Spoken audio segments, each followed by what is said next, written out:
Good evening, everyone. Could I ask you all please stand for the pledge? Pledge allegiance to the flag of the United States of America and to the republic for which it stands, one nation, under God, indivisible, with liberty and justice for all.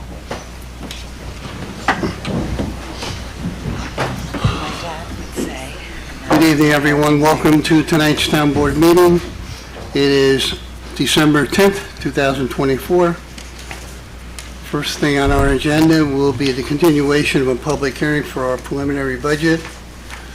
Before starting that, I just want to read a little information for you. The purpose of the public hearing is for the town board to listen to the public, address what they can, and follow up as necessary. We take everything into consideration. The hearing was for a preliminary budget, part of the budget process, and was released as things stood at the time. Working within the tax cap is always the town board's intention and something we have been able to do. Over the last decade, taxes have been kept low, approximately 2% on average per year. 2017, we went over the cap while making and maintaining services and making improvements and upgrades throughout the town. Following the public hearing, as some projections were finalized, which happens every year during the budget process, we now will be working within the tax cap. Budget process is just that, a process. When preparing a budget for the town or any municipality, the controller and the town board work hard with department heads to prepare a budget that will keep taxes as low as possible, maintain services as best as possible, that's for police, the building, recreation, maintain the town's infrastructure, drainage, roads, sidewalks, town buildings, and equipment, meaning highway, trucks, police cars, so future generations are not saddled with untenable situations. Maintain a heavy fund balance or reserve monies to ensure that the town can borrow money at the lowest rate possible, but also not having too large of a fund balance that's holding on to taxpayers' money.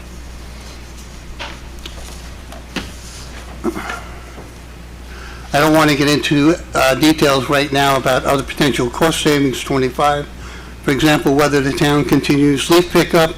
Is it possible the town may cut leaf pickup up to one time a year, but this will then require residents to pay to have their leaves scheduled hauled away at their own expense. Also raises for management, department heads, and town boards. Feel that department heads deserve the same raises as staff, which are all governed by union contracts. The town board decided to continue the same 3% raise for elected officials. We feel this is a very healthy budget, maintaining the strong fund balance. At this time, we can take comments from the public.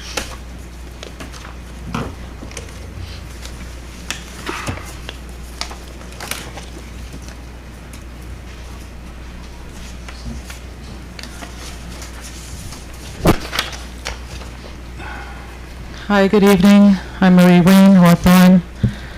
I have a couple of questions, and I'm not sure you're going to be able to answer it, but I'd like to know what the police budget is. And what I'm trying to figure out is how much the non-for-profit schools in the area are costing us in that budget, like how much we are paying. Because as of 2022, June 2022, right here off of the New York State Charities website, they're showing $138,000, $1 million, sorry, in assets, and that's an increase of like Can you 20. clarify when you say nonprofit, because all schools are nonprofit? Well, this one is JCCA, So the special the access, one that's using our police force at no cost to them. So they have $138 million as of 2022.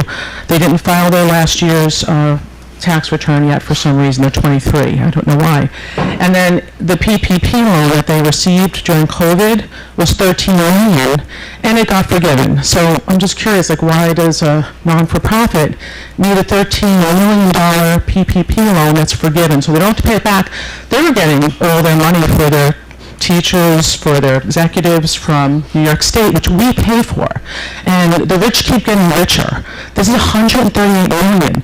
So I want to find out why they're not paying our police force. They're using a third. I believe that's what the chief said last time. approximately a third of our police force is going to a non-for-profit that is $138 million. I'm sorry I keep saying this, but there's no reason for that. There's no reason why we're paying their police force. It doesn't matter what, if you rationalize it, you don't want them owning us. They own us. There's no question. We're paying it. And even though people here aren't starving, maybe they can pay their bills, but other people in the area are having problems with that. But even people here, they're going maybe into credit card debt, they're paying higher bills. So they're losing their children's inheritance, they're losing their retirement because of what's going on in the economy. And it's happening because this is happening. And it's happening all across the country where non-for-profits are taking our money away. And oh, by the way, what was the restaurant on 9A? That, which one? Stone Manor? Was that what it was called? Yeah. They became a non-for-profit, I guess, now. They're a, looks like Funeral parlor. they're a non-for-profit, which they weren't supposed to be, because I did ask about that. They're not a not-for-profit. Well, they're, no, not-for-profit, they're tax-free is what I mean. No. Well, they have They're a taxable. cathedral, or whatever you call it. I'm not sure what it's called in another religion. Funeral parlor. Yeah. A funeral parlor, but they don't pay taxes, right? They do? Oh, yeah. Maybe a lower rate? No. Oh, I'm surprised. Okay, well, that's good news. So I'd like to find out what the police budget is, because I want to find out, so if they had been there since I've been here, and it was before that, right? So let's say it was 30 years. How much did we have to pay out of our pocket? Everybody here and everybody in town had to pay out of our pocket for that school, and why aren't they funding us for this increase? Because I feel like over the 30 years, and it's probably 50 years, I'm not sure, how much was it per year that we had to pay out of our pockets? Because why are we paying it? I don't want to be paying for it. I don't own that thing. I don't want to have anything to do with it. They're using our EMTs, like I had mentioned last time. Those people don't want to have to deal with that. They shouldn't have to. They're volunteers. Our police force shouldn't have to deal with that. And it's not fair to the people who live in this community.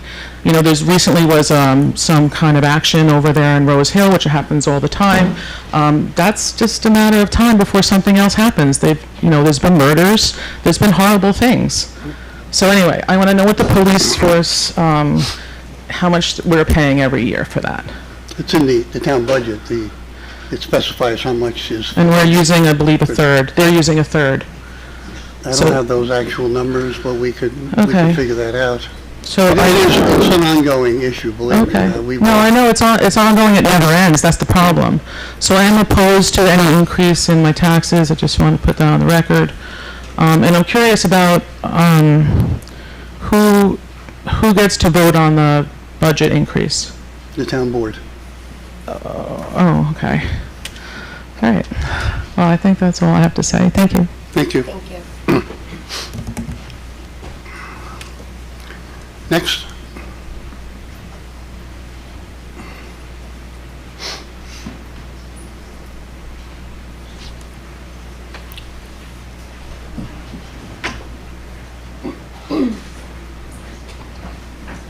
I think he's signing in.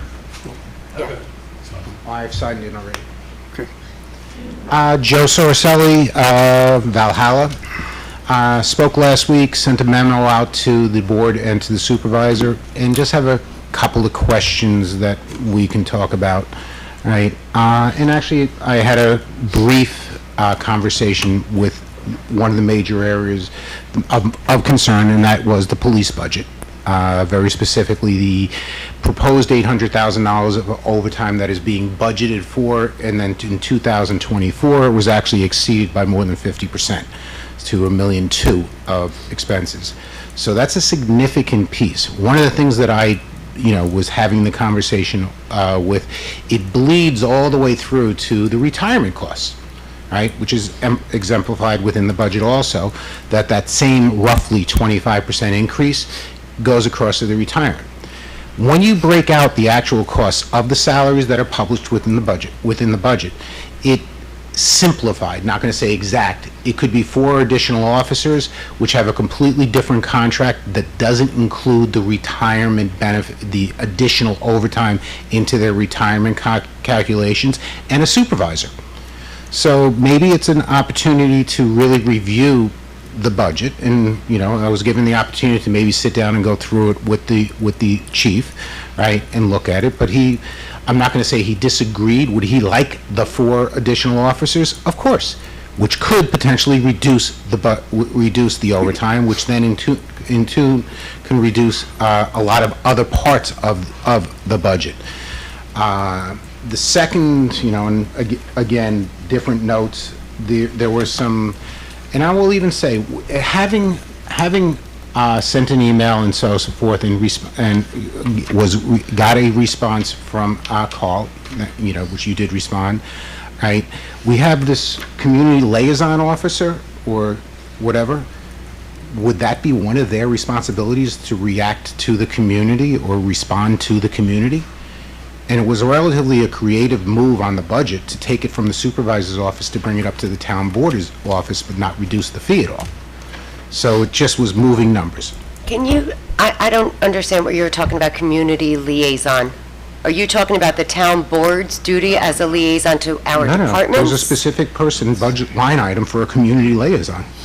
It's $24,000 that somebody's receiving, right? And I'm sorry, you received- saw that under the supervisors? It was, section? in 2024, it was under the supervisors. In 2025, it's under the town board.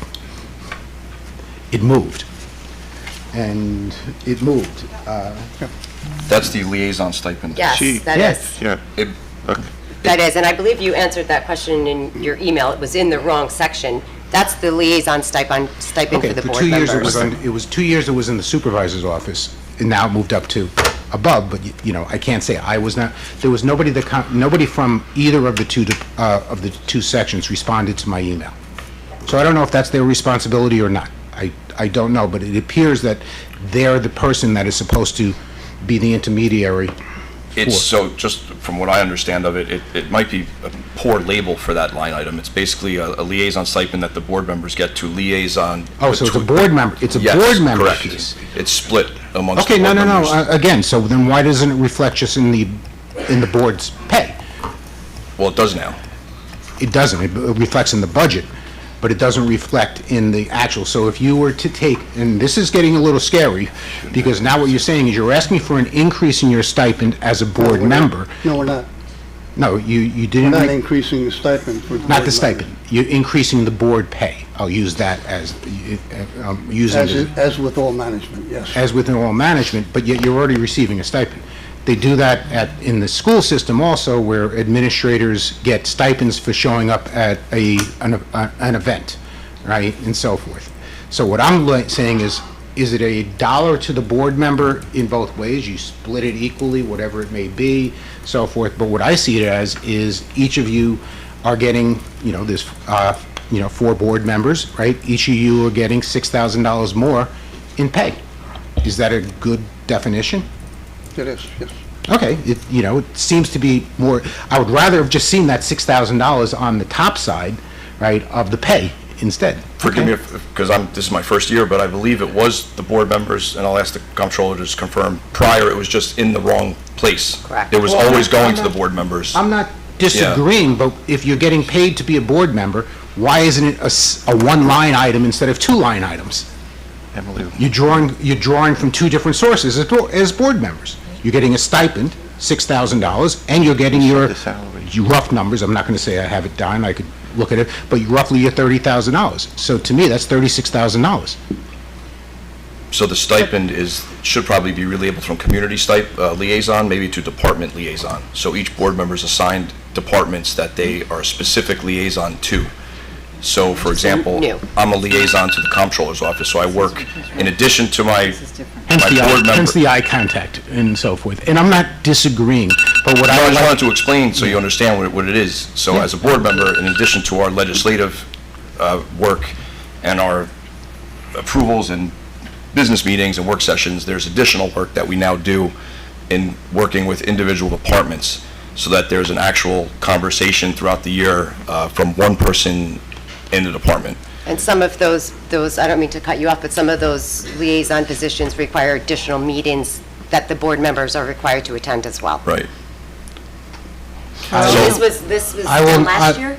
Yes, that was done last year. Danielle is correct. Yeah. And in addition to that, this recently, in the last few months, we've also been assigned to attend and report back to the supervisor and the other members of the town board, the planning board and the zoning board meetings, because there's been so much activity in town, just so that we all keep up with it. So it's not only the role that we were first elected to, the role itself, the job itself has expanded, just as you mentioned before, within school districts, where administrators get a salary, and they also receive a stipend for the extra additional. Unfortunately, I do see it as just a way of increasing an overall salary, which, so forth. It's But just, it's my opinion. I understand what you're saying, Right, but but the when you were stipend is elected, set. The salary would fall under management increase. The stipend does not. agreed, you're moving line items to increase the salary. We could argue it every which way, and then you can also say, do you have actually a job description of your board position? Is there a? Yes, we do. And does it include some of the liaison material that we just talked about with interacting with either members of the community or other departments? I would imagine it probably is in the original job description, right? So I'm not going to say, I haven't seen it, but it only makes sense that for how many years, right? The people were doing similar things, not going to say exactly, No. similar responsibilities, not exactly, but it may have taken on. But it I can does. say they weren't. I know a few departments that have specifically mentioned board members in the past who never showed up to the departments that they were supposed to be liaising with. So, So just so you know, and again, I see your point. The liaison stipend for me, when I break it down to the hours of additional work that I do in dealing with the comptrollers and the payments and all that, that's in addition to my board role, it comes out to about $13 an hour. I'm not disagreeing, but you all volunteered to be elected, so forth and so on, and We didn't volunteer, it's a paid position. well, during the election process, you had a choice of either applying or campaigning to be elected. We're going to go around, I'm not worried, it's just that all I very visually saw was it moved from one office to another office on it, and it was like, okay, how did this work? You explained how it worked, it was being paid, it should have been a line allocated, but I think it should have just been publicly put out that, hey, as board members, and especially since it's being equal, because if you took on 7 liaisons, if you took on all the liaison positions, then you should get the whole 24,000. Right, but I don't think anybody wants to do that. No. I'm not saying anybody wants to, but what I'm saying is because of the way it has been allocated, it maybe should just be in the position salary rather than be separately. And I'm seeing that. I get I'm a it. financial planner. Thank you. I can make numbers say what they need to say. We got the point. Okay, we understand. Thank you Thank very you. much. Piece. All right. Thank you Thank for your you. comments. All right, on that side. And I apologize for putting it, and as I said, the police budget really was more, because unfortunately I do a lot of pension work, and when you can actually identify that the overtime is bleeding through to the police retirement contributions, maybe we should be looking, and especially, which I was recently informed, that the newbies, the new hires, have a much significantly restricted pension benefit going forward. But I believe, Significant. Joe, I believe that's on the state. The state changed the whole retirement system. Oh, for the wholeheartedly. state of New York. I was explaining, So I was that's even not explaining something- that the 120%, which the maximum they can be going towards is an additional 20%, so forth, compounds out. It's gone. Because there was a lot of, in quotes, abuses. It's being corrected. But we could also correct it at the local level by reducing the overtime for the more established people that are in the old state system, right? And have newer people come on that aren't in that system, and the same budget, and we might pick up 4 additional officers. And again, it's rough numbers. And it's just basically taking a $100,000 salary, dividing it by, into it, and adding a supervisor. So there are a lot of other notable pieces. As I had said in my email, I realize, and it was re-emphasized here, you as the board voted. Would I like to turn around and see a reduction? Yes. Through a news organization, I was informed that the likelihood of us staying within the 2% cap is very high because of a reduction in the overall medical costs. When I tore apart the budget, it didn't seem like it was that significant, right, of a reduction to offset a 1.5% piece. And then the other part, which I did go through, and this was something that you referenced, and I don't know the ultimate insurance, is the legal costs. We budgeted, in this budget, you have $250,000 budgeted, right? Apparently, the cost is already at $500,000 or whatever. I have no idea. I've not followed this piece of it at all. But I would assume that, since it's ongoing litigation, right, that's going to take place. And then, unfortunately, knowing the insurance industry, you have a policy underlying limit that says, hey, we'll pay out X, right? It's not an unlimited for fees, for legal fees. They'll pay out X. So, as I would be greatly, and again, having a conversation with a news media, right, saying that we were likely going to stay within the 2%, right? That's great, but you know something? If we had 0% increase, wouldn't that even be better if we addressed some of what I say, the irregularities or the observations that I made within here? And that's pretty much it. I do have one other comment, but and I'm just going to ask, and it's in reference to an amendment that's pending, right, for the Greenleaf, right? Is that, and this is... That's a public hearing that will be That will be coming up. discussed. So It's welcome not- to speak on that. Yeah, okay, so it's This tonight, evening. It's on the agenda this so we evening. got to stick around. Speak 5 minutes. Okay, thank you. Thank you, Just Mr. a President. note on the police overtime. There are a lot of times where our police department is hired by contractors for traffic control and all that. It's noted in here. Can I finish? Yeah. So there's an offset there on those costs. Mm-hmm. There's a revenue side to help offset some of those costs in the overtime, just so you're aware and other people are aware. It is 100% budgeted, but we have $800,000 in the budget. You I know show what the it- numbers are, yeah. Yeah, but you show a $300,000 offset. In the proposed '24 budget, you had $800,000, we're at $1.2 million. So the $300,000 offset really is not that consequential. The other part of it, which is not in the budget, because you don't charge through, is if that person gets overtime and he is eligible for a step up in his pension, they don't pay it. They don't pay it. They pay the actual cost of the services. So we get hit with the, hey, we're getting overtime. We all get hit, we all pay taxes here too. Oh, I'm agreeing. So I'm thank you agreeing. for your comments. Thank you. There's Pat. Did she sign in? Just some information. Pat Scova, as a former town clerk, I was advised by the New York State Town Attorney for the New York State Town Clerks Association, that a stipend is a stipend is a stipend. It's not part of your salary. And we were told when we posted salaries in the legal notice, we did not include our stipend. Thank you. Thank you. Chief, Chief wanted to follow up on a comment.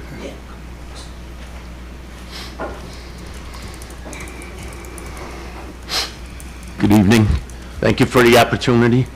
If I could just say a couple of things, maybe address some of the stuff that was brought up. So my mission as Chief of Police is to provide the best public safety for the most efficient cost. The officers that we have, it's my responsibility to give them the best equipment and training that we can possibly give them within reason.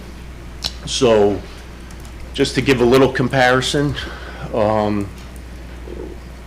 the town of Harrison, similar in size, about the same population. It says we have 44,000 in population, but if you take away the village of Pleasantville and Sleepy Hollow, we probably have around 30,000. It says that they have around 27,000.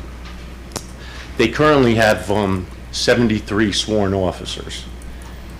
We have 52 sworn officers. So I take the mission of, as a taxpayer here and as chief of police very seriously. There are, the board has been very good. We won't compromise public safety. And they haven't, and we'll continue to do that. Have there been some issues with the JCCA? Yes. In the supervisor's tenure and my tenure, I'm chief for 10 years. I'm 36 years here as a police officer, and that facility has been challenging my entire career. As chief of police, The best way to handle the problem is to hit it head-on. So we had scheduled meetings, and it's been meeting upon meeting with them over the course of 10 years. We've gotten state representatives involved. At one point, I have the state comptroller's office looking into the situation up there. We really don't have too much control over that facility. We offer our officers here are pretty much the best in de-escalation, and we do some de-escalation training, but I got to tell you, when de-escalation became an issue a few years ago, it was never a problem here because our officers are fantastic. There have been incidents up there where we could have used deadly physical force on students that are up there, and we have not done it. My fear is that if it continues the way it has been, that we may have to, and I hope to God we don't, but we're working tirelessly to try to prevent that. And do we go up there? Is it something we have to do? Yes. Does it ebb and flow? Sometimes we're up there 3 times a day, sometimes less than that.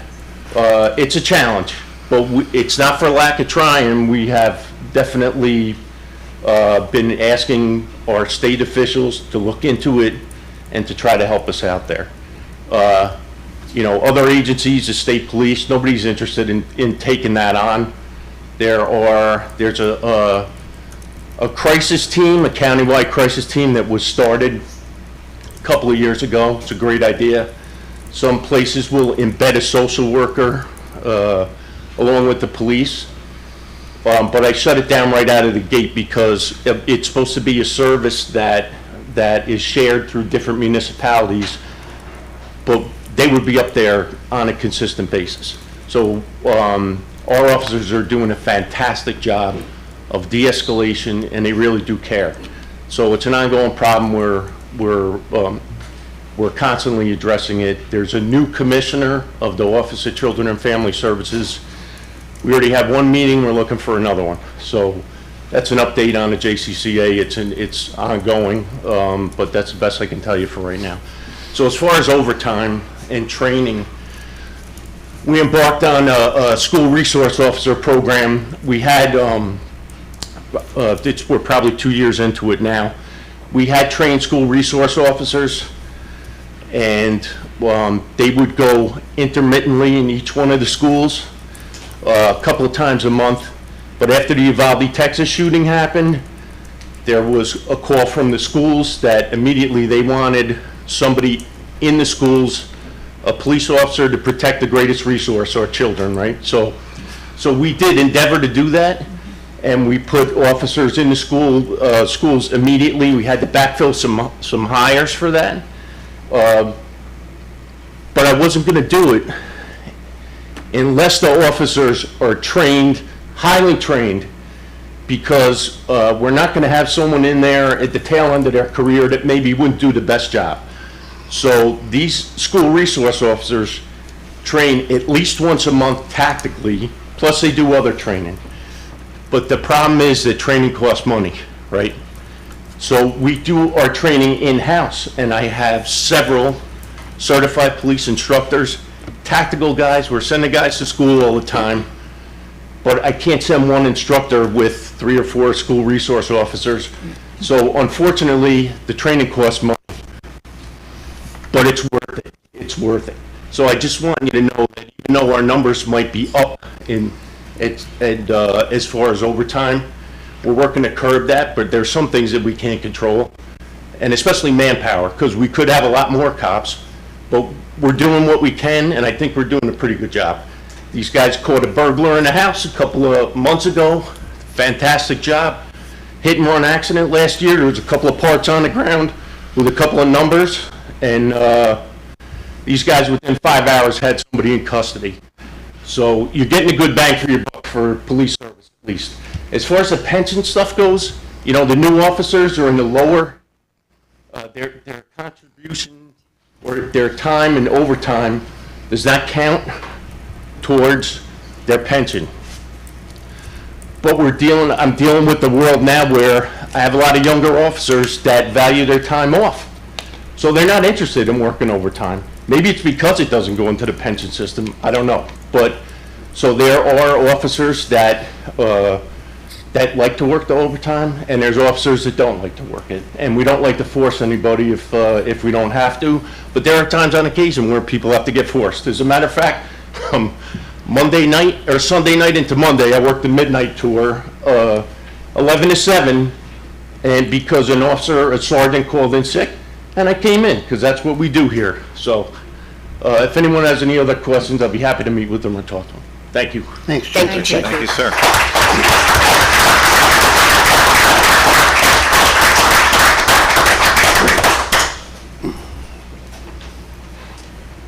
Good evening. I'm Andy Steinverzel. I'm a town of Mount Pleasant resident for 15 years. I'd like to echo what the chief said about supporting the officers, supporting the department. It's a hard job.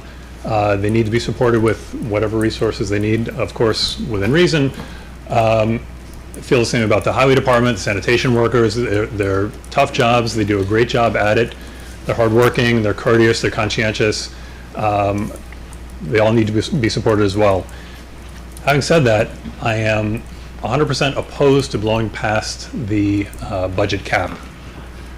There's never a time when you're going to have the money that you need to make everybody happy, everybody's wish come true, everybody gets everything they want all the time. That's just the nature of the beast. You have limited resources no matter what, and the board has had to deal with those limited resources in the past.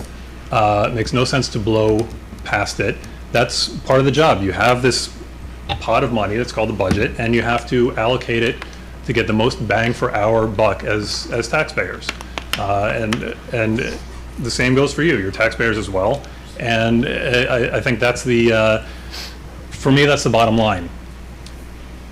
Related to that, I would also like to oppose the immediate increase in salary for the board members. I've never heard of a situation where you campaign for a job that pays a certain amount, you get the job, and as soon as you get there, you're asking for more money. I'm not opposed to the increase. Vote yourself an increase, but have it be effective once you're reelected for the next term.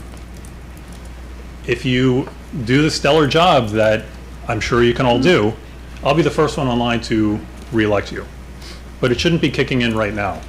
I mean, you just got here. Yes. Okay. Only I did. Yeah. I mean, the term just started. This new term just started. The new year just started. I'm not following you, sir. We're not new at this job. Mark is our newest member of the town board.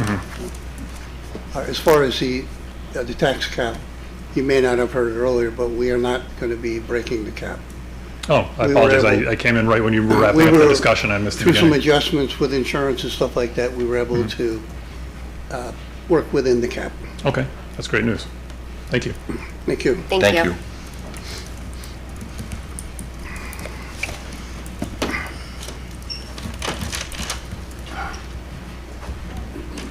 Good evening, I signed in. Dominic Vita, Hawthorne resident. I like to ramble, so I wrote everything down. Like a lot of homeowners in town, I'm being told that I will be required to pay more in town taxes yet again.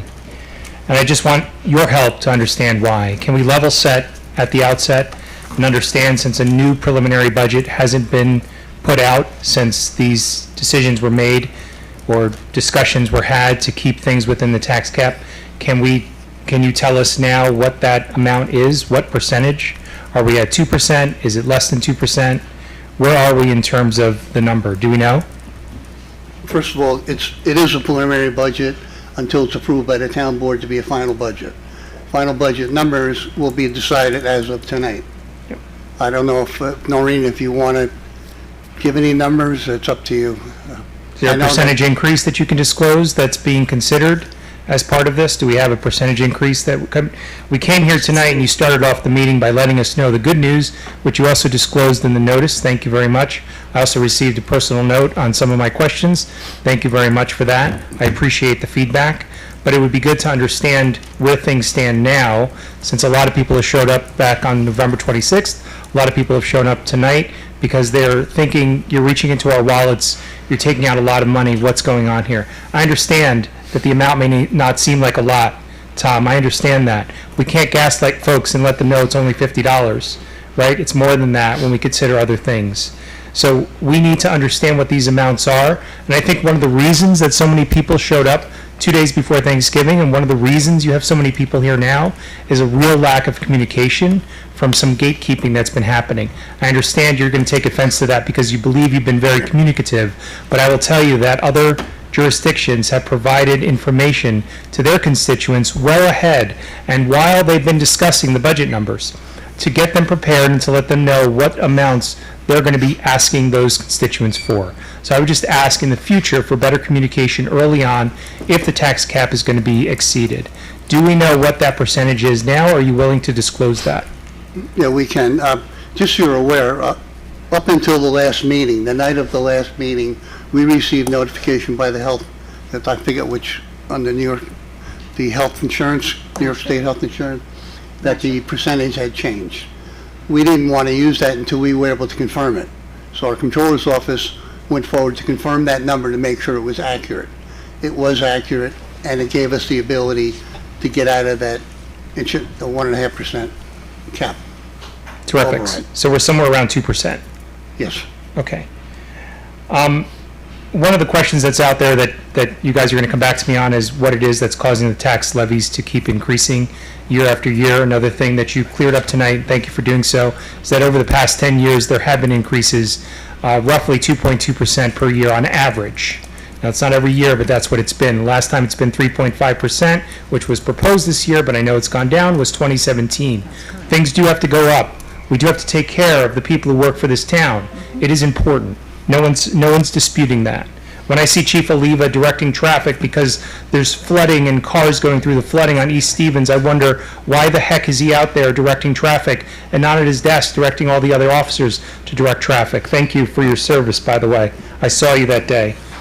And what planning is the town doing to ensure that the tax levies are not going up above the cap in the future? I'm very curious what that is going to be.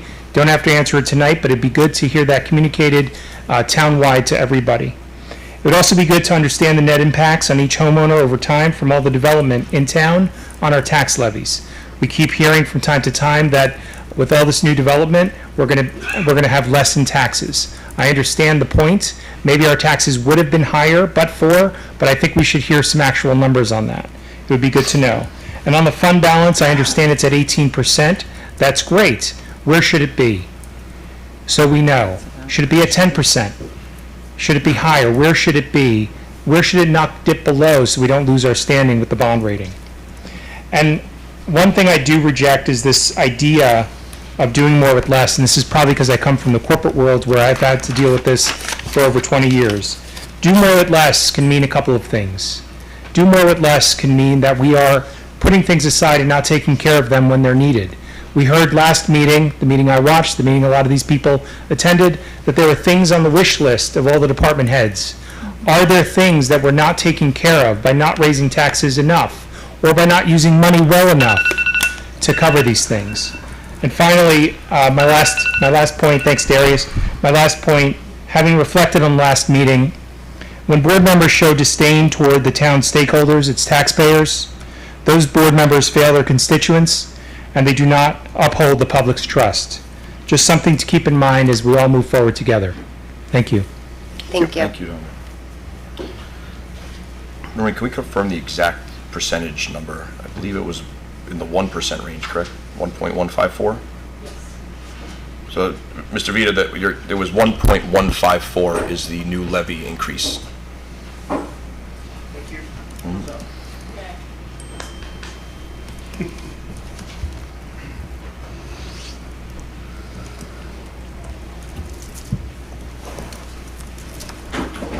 Whoa, Oh, my.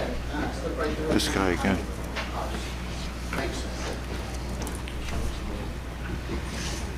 Hi, Gar Lafere, town Mount Pleasant resident. You had mentioned 2 weeks ago, last meeting, that the average increase was about $50. I had asked for the min and max, Because $50 is a good news number, but obviously, that's an average. You didn't respond and give me an answer. Every household will see a different number. Of course. Are we waiting for Bob Marley to use a fountain pen to calculate for everybody, or do you have a system to know the numbers? No, because if your house is worth more than your neighbor's, you're going to pay more than your neighbor. Of course. So every single home will have a different number. Of course. So you have every single home in your records. You already know an average. What's the max? What's the max increase? Can't you disclose that? I don't Can't you have that number. calculate it? Is it not something that the controller's office or the tax office is capable of doing? Like if Talking we- about residential properties or commercial? Whatever that $50 average was associated to. It's a complicated question, I think. You have to look at what water district you're in, what fire district you're in. Of course. What all the district, what ambulance district you're in, whether you're in a village or a town, whether you're in the unincorporated and non-unincorporated part, what the value of your house is, and then what the new tax rate will be. So Excellent. can it be Was figured that done out, for the- highest and lowest? Sorry. Was It that can done? be, Was that right? done for the $50 calculation? Come up with an average. How do you, the $50 calculation is a lot less now, but how was that done? That was just based on the town's operating budget. That was not including any special districts. Okay, so not including any special districts, what's the max? We just explained that. No, just, if you can calculate it with whatever exclusions you want, on an average, you can calculate it on the min and max. What's the value of the home? Tell me the value of the home. What is the maximum value of home in our town? Well, it could be $2 million. I don't know. Okay, what is the tax on $2 million? Why is this We hard have to do number? the calculation. We don't have that information this second. We can provide it for you. That was an average. Okay, I asked 2 weeks ago in an email. Okay. Well, it was a long email, I remember. Yes. Many There- pages. There were many good ideas. All of, no answers on, no numbers on any of them. So There's zero numbers. Do you want the max on what? What's your question? What is $50 associated with? That's a different question. No. The average is a mean. Standard numbers. Min, max, mean. Okay? That's a mean number. Yes. So you want the max? Yeah. We can provide that for you. That'd be wonderful, thank you. The other question I had was in terms of budget management. I had suggested a hiring freeze. Many a business has to suffer that because of tight budgets. And you had confirmed that in 2025, there would be no full-time replacements. I'm being very specific because you're a very specific response. That's correct. But that excludes backfilling with multiple part-timers, backfilling with temps, backfilling with consultants. So I want to ask more broadly, because my question was more broad. Can you manage better with a hiring freeze for 2025 with no caveats? No, I can't guarantee that we will not hire any part-timers. Part-timers in a lot of cases save us a lot of money and help get the work done. So I can't guarantee that we will not hire any part-timers. This is a tough budget season. We get it. We know that. We've been working on it for quite a while. And that's why many a business has to suffer a hiring freeze. And by the way, just to be super clear, I have very specifically included life and safety, I'm sorry. because that is just fundamental to everything. I can't hear you. Would you, I didn't hear you. I excluded life and safety from my question about, It's very important. That's yeah, priority here. black and white, no question about it. But, you know, we all suffer for years potholes. We could suffer a pothole for a year and a day. No, actually, there's been a tremendous amount of work by our highway department over the years to do tremendous amount of miles of road work, and we're hoping that that's going to carry us for a while. Great. So hiring freeze there? Because it's going to carry us The for a same while? individuals that fill the potholes also plow the snow. which is Yeah, very they're the hard ones who to knock gauge. over the mailboxes and Well, don't they get back also there. create safety conditions as Good, well. good. So it's very hard to gauge that. And to say we're not going to backfill, if somebody leaves that's going to be plowing our roads and we get hit with 7 blizzards in February, it's very hard to say, you know what, we can't hire anybody, so now you have to drive through snow. That's fair. You can't That's- do that. that's a life So safety it's very point. hard for us to answer your question and give you an exact, nor would we want to give a blanket hiring freeze because we're not a private company, right? We're a public entity in a municipality that has certain goals to achieve that you have to meet, such as plowing the roads. Yep, so life safety. Yes, but those same life safety bucket there also applies to the people who fill the potholes as well. Got it. So, Can the highway superintendent tweak his budget? Of course, and he has. He's done more than. I don't want to pick on any one department. Right, but I'm. Please don't hear that. That's not the point of this conversation. Thank The point of the conversation is more broad, and I'm, once again, black and white on life safety.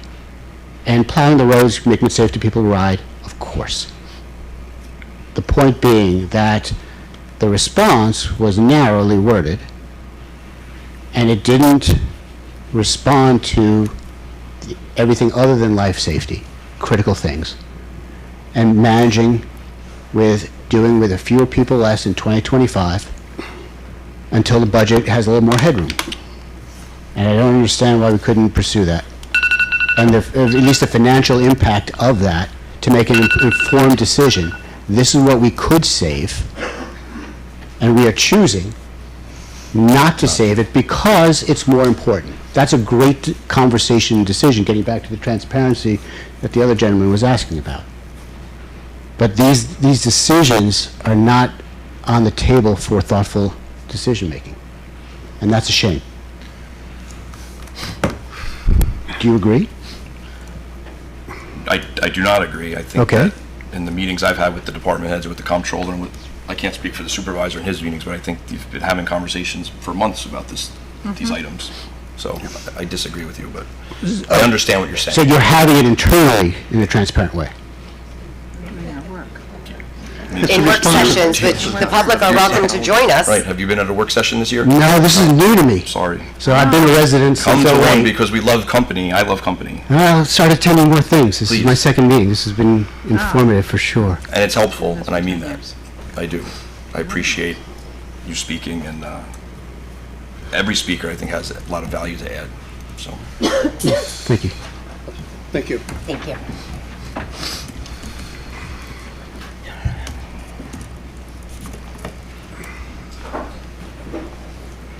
This guy, yeah.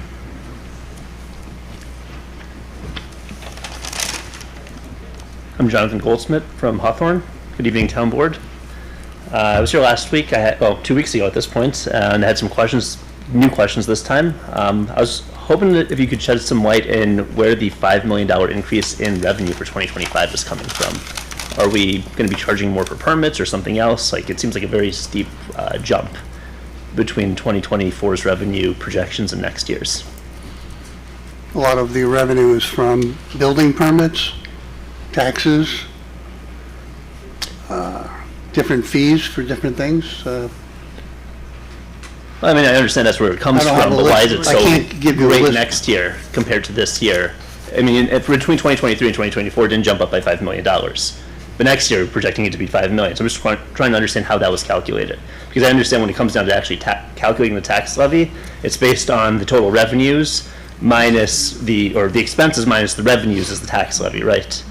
So if that number gets very high, it makes it look like our tax levy is really low. So I'm just curious as to why we think that the revenue is going to be as high as it is, much higher than any year before, even as a percentage increase. It's higher than any previous year, I think, for the last 7 or 8 years. So is there some way that we can understand where that additional tax, or not the tax, but the additional revenue is coming in from? Well, like I said, it's a number of different places it comes from. It could be, it's taxes, it's mortgage tax, sales tax, building fees, permits. That's where all that revenue comes from. Like, there's an anticipation of a certain amount of building fees coming in that maybe we didn't have in '24. That's why it increased. Okay, so it's mostly based off of additional building fees that we're going to be seeing Carl, next can I year? throw out the question, what line are you talking about in the budget about this $5 million revenue? So just the So the top- controller can look at it. Top line item for revenue. I think it was $59 million projected for the end of the year, and next year's like $64 million. So it's a pretty big jump. I don't know what, Noreen, do you have the budget there? Do you know what line he's referring to? That includes the tax levy, I believe, correct? All the special districts also, most of which we don't have any control over. Yeah. So a lot Yeah, but of he's saying the times- revenue number increases by 5 million. I don't think, I've looked at this, I don't, The total budget, Yeah, the total revenue. not the. But it hasn't increased ever by that percentage in every year preceding this upcoming year. It's very high, that revenue. Does that represent the revenue? I don't have it in front of me. It's the total budget. I'd have to look, because a lot Okay. of it is attributed to the special districts. We have no control over their budgets. We have to just collect as they have it budgeted, so. Okay. It's probably mostly a combination of that. Okay. It'd just be good to understand because, I mean, I think that changes. We can get you a breakdown if you Oh, like. I'd love that. I was also curious as to, since we did get below the tax cap, are the only line items that changed the ones associated with the insurance? Or are there other line items that might have been adjusted during this period? Because I would like to know what the new budget looks like, even though it's not finalized, but the new preliminary budget before it gets to that finalization point, to understand, where the money is going. So is it just purely on the insurance side, or is there other items that might have changed in this most recent adjustment? There was a couple different lines. Insurance was a big number. We decided not to hire an additional police officer. And we just tried to tweak a few lines to try to save wherever we could. Okay, that's understandable, and I appreciate that. Is there a particular target that we want to have the target fund balance at, or the fund balance at? Because I know earlier on, when you gave your introduction, you said you don't want it to be too big, you don't want it to be too small. What is that optimal number that we want it to be at? Is it the $10 million number? Is it less than the $10 million number, or a little bit higher than that number? There are requirements, a minimum. You don't want to hold a lot of taxpayer dollars. We were as high as 18 million at one point, and we have been using, every year, we try to take some fund balance to control taxes over the years. I don't want the town holding my tax dollars. I agree I'd with rather you. have it in my bank account, but what's at the that same target? At the same token, we went through COVID without having to borrow money. A lot of municipalities had to borrow money. Luckily, because we had a decent fund balance, we got ourselves through COVID without a problem. A lot of people don't understand, from January 1st until collection in April, you work with fund balance. That's how you pay bills. There's no extra money sitting around. So that's what you work with. So if you don't have a decent fund balance, you can't pay your bills. I completely understand. I was just curious if there was a number target that is ideal or optimal, where we're not holding too much of our residents' money, but we're also still meeting all the requirements where we can also get the benefits of being able to borrow at the best rates. We're actually talking about creating a number, a range where we should work in. We don't have that yet. There's a certain amount of money we have to make sure we have for retirements and stuff like that. You always have to maintain a certain minimum fund balance. Okay. Like I said, we are talking with our controller about creating a range where you want to be. So we make sure we never go below. And if we go above, it's going back to the taxpayers. Okay. Will we be told that range when it is identified? Yeah, I think it's something, once we establish it, we'll definitely make that public. Be happy to. I'd really much appreciate it. I think most of us would also appreciate to know what that target should be, or what that range should be. I also saw there was a post about the highway department about their asphalt prices increasing by about 10%. Are there any other line items in the budget that may be increasing due to tariffs or any unexpected, changes in administration in 2025 and that have been accounted for? I don't think administration had anything to do with price changes. I think we all know everything went up. We're trying to work with the numbers that we have to deal with. I don't know of anything that went down in price in '24. I don't think anything has gone down. I know I was looking at the email you sent out where you mentioned that there was, and I hope it's a typo, but a 6.2% increase in inflation. Every source that I've seen said 2.6%. Is that just a typo? No. It's at 6.2? Yeah. What source did you get that from? Because I was not able to find that when I was looking It was online. over a period of time. Yeah, I was looking It wasn't October 1 to October. It said No. 2.6. I don't think, what wasn't 1 year. So what period of time was that I then? forget where we got the information from. But it was It changes constantly, so. I understand it that. wasn't year over year. It wasn't year over year? Okay, it wasn't clear then in the email that it was not year over year, because we look at our town budget every year, right? And we talk It about wasn't the year over year. percent increases for our town As you budget. know, a lot, things go up, it's rare that they come down, cost. They never come down. I just want to make sure that everything is, apples to apples when we do a comparison, right? If we're only talking about increasing our tax cap by 2% or up to 2%, but then we're talking about inflation over a 3-year period or a longer term than a year, it doesn't look apples to apples anymore, right?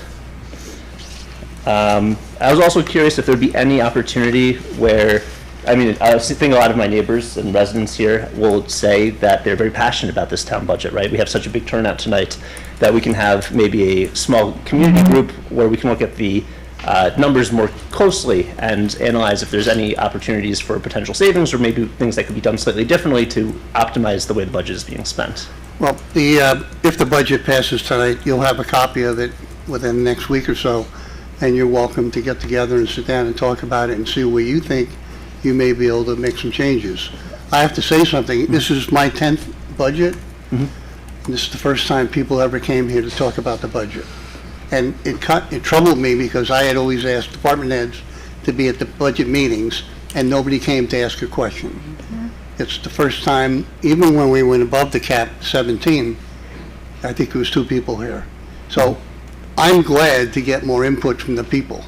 That's how it works. Yeah. And we haven't had that, say, 9 years. I don't think we've had it. Okay, I'm really happy to hear that because I think we're all feeling like the pinch from Sure, inflation definitely. being so high, so we're trying to make sure we get the most bang for our buck at the end of the day, right? I agree. We're not looking to cut anyone's budget, but we also want to make sure that we're getting the most value out of it too. Thank you. Thank you. Have a good night. You too. Next? Supervisor, is it okay if I give you those numbers? Sure. I don't want to go in front of anybody, if anybody wants to speak. You want to, can you physically give me? I want to just tell it to everyone here. The budget for the police officers, and Chief, thank you for speaking. I love our police force, they're amazing. And I believe I'm looking correctly, there's a lot of numbers on that page. I'm not including any of the equipment, I'm just including salaries and things like that. And it's roughly around 8 million for the year. So I did a little bit of math, and if 8 million, if JCC, who you know I'm on them because they're taking money from our pockets, everyone in this room and everyone in the town. If JCC is costing 1/3, they're using 1/3 of our police force, that comes out to 2.6 million per year. And if you multiply that by 30 years, which is approximately how long I've been living in this town, so for the town, let's just randomly say 30 years, that's $79 million, okay? $79 million, what is the increase that we're looking for in the budget? I know you don't know it, they're going to tell me to go look on the website, which I'm surprised about because I would love for everybody here to get a copy of the budget. I know that it's available online, but anytime I've been to a meeting, they always give you whatever they're speaking about. And because there's so many numbers on there, to look, it's just better to have it, and for everybody on the board to have it also, so then they can say, oh, it's $8 million, it's 8.3, but I'm giving you only the salaries, it's actually 9.3. Actually, so we can use that and make it, so that's why their budget, that's why their income, not their income, their total assets is $138 million. Why are we paying for that? And everyone's talking about cutting things. Don't cut our police force. Put a policeman in every school. Why are we paying for JCC? Why? Because the state wants it? Because every time we talk about fixing the street, oh, the state. No. What about the state? Why can't anybody go after the state? They're our public servants, but we act like we're acting like we're subservient to them. We're not. They're our servants. So why? And I get it. Chief said there's going to be a meeting. Probably by the time he retires, nothing will ever change, because I've seen it for the 30 years I've been here, and I've seen people die going through this. But why can't we have an actual answer right now? Why can't we do something about the $79 million, which over 30 years, that school has costed us in police force. Our police force. Our schools deserve more police. They do. And it's wonderful here. It's a wonderful town. There's no reason why we should cut anything in this town. I see the guys working with the leaves. People are complaining they didn't come on my street. Okay, it's very cute and all that, and they come on the street and they're wonderful guys. Why should anybody have to have a cut in their salary or a cut in their jobs? They shouldn't. And I just want to make a comment about the pensions. So the younger guys are getting less of a pension. I wonder why that is. And the way it's affecting all of us now is they're not working because they're getting paid less. I'm just assuming this. I don't know. So the older, the more, senior guys are working more. So they're getting higher pay and they're getting a bigger pension because that's how it works. So whoever made that decision didn't save us a dime. That's New York State. Well, there you go. Okay, so we keep coming back to the same issue. So aren't they our public servants? And shouldn't we all have a meeting about that and say, hey, what's going on here? Why are we putting up with this? Have you tried to reach out to New York State? Because I know you're aware, Mark and I had started Coalition for Safe Mount Pleasant. Yes, I'm And aware. it saddens me that you feel like nothing will change at Cottage School when we were able to get Cedar Knolls closed. Thank you very much for that, You're by the way. welcome. I'm sorry that I didn't say and thank you to you. No, I'm not Thank you. looking for a thank I you. apologize. We've had several meetings with the state and our legislators, and it is extremely frustrating because it goes in one ear and out the other. Exactly, but that's my whole point. But it's not going to just come from these people up here. It needs to come from you guys. In what way? The residents need what to get way? involved. Reach In out what to way? your state and county legislators and express to them, yeah, so, I I feel mean, like- this is the state here, right? So Yes. you know, you were at the Yes. meetings we had for Cedar Knolls. Yes. I'm happy to talk to you. I know this is really not the forum for this right now, because this is about the budget.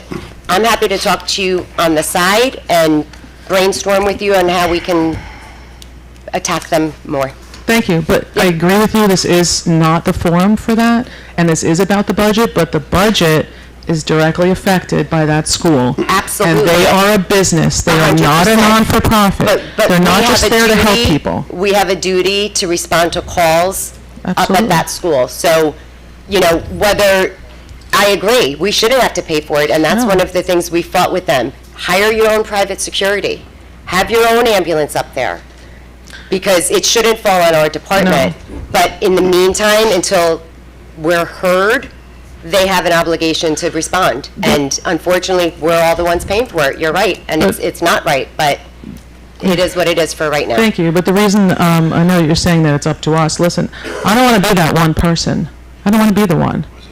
And I realize I can get everyone to come in and do stuff with me, and I feel like it should be someone besides a resident here. Well, we can, like And- I said, I don't want to hold everybody else up. This is the public hearing for the budget. Right. I'm happy to talk to you. Honestly, I'll give you my number on Facebook. I'll message you, and I'm happy to talk to you and brainstorm. Okay, thank you. I think there was one other Just a thing. note on the state paying for police officers Yes. on that facility. I had this conversation with prior police chief. He was thinking of going after the state to get them to pay. My concern at the time was, once we have the state paying for our police officers, they will control our police department, and that's something I did not want. Well, what we can do is, you're talking about the state police?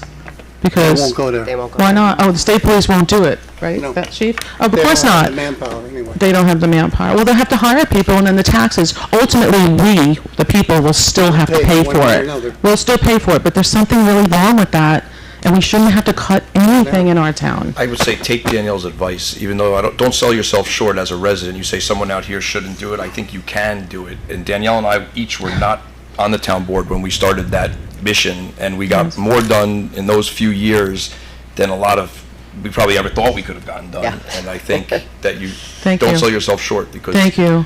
every little bit of grouping residents together, emailing your legislators, your assembly people, it all helps. It all helps. Okay, thank you very More much. so than them hearing from us, believe it or not. Yes, and thank you for what you do. Thank you. Thanks for Thank you. speaking. Thank you.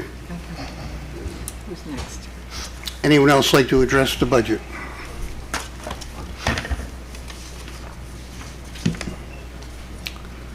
I thank you all for your comments. If there be no further speakers, I will entertain a motion to close this public hearing. So moved. Motion Second. by Danielle, Second. motion by Danielle, second by Aye. Mark. All in favor? Aye. Any opposed? Motion carries. A resolution to accept this final budget would be Resolution 47524. I would need, if you want to approve this budget, I need a motion and a second. I would move to approve the budget, Resolution 47524. Motion by Lori, Second. second by Danielle. All in favor? Aye. Any opposed? Motion carries. Thank you. Second item on the agenda was continuation of the public hearing to consider a law authorizing the town to exceed the 2% tax cap for 2025. Obviously, we are not going forward with that. There was no reason to exceed the cap. So Resolution 46024, I would entertain a motion to close that. So moved. Motion by Mark, Second. second by Tom. All in favor? Aye. Any opposed? Motion carries. Mr. Supervisor, may I just add for the residents here really quick to keep in mind that the budget is a moving target, right? It's what we set now is what we think we're going to need for next year. Doesn't mean we're going to stop trying to find savings and stop trying to find efficiencies. I think it's really important to keep in mind that there's a very good chance that that budget might come in lower at the end of the year. And we say, okay, well, now we add to our fund balance and learn from those things. And all throughout the year, listening to the input that you've given us. Don't think it's gone in one ear and out the other. We have a year ahead of us to work with that budget and to find ways to make it better for the year going forward. I just want to make sure everyone knows understand it's not a number set in stone. And I think I mistakenly said, do more with less. My meaning is possibly be more efficient. We all learn that, when we have to save, we learn to be more efficient. And all of our department heads are great people, and they'll find ways of saving and cutting here and there. And I appreciate all their efforts on that. Moving on, we have a continuation of a public hearing to consider a hardship variance from the battery storage moratorium submitted by New Leaf. As you know, we have presently have a moratorium on battery storage units.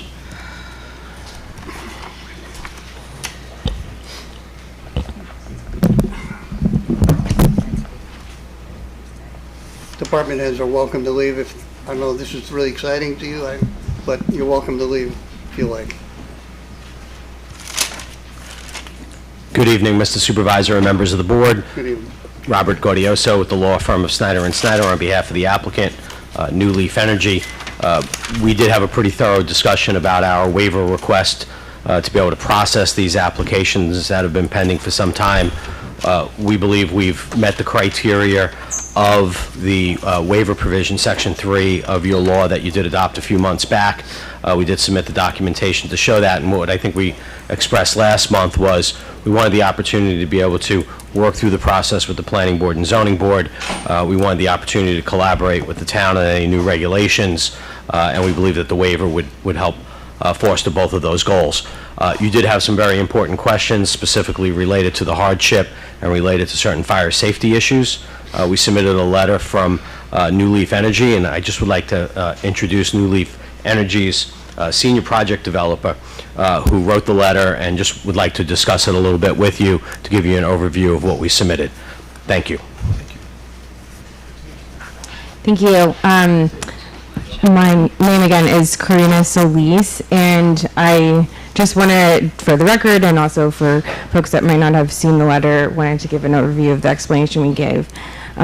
So we communicated last public hearing that we've invested about $500,000 into this project, and that was with the understanding of an experience of having our Hawthorne energy storage project, which is the same size, same purpose, which is actually in operation now,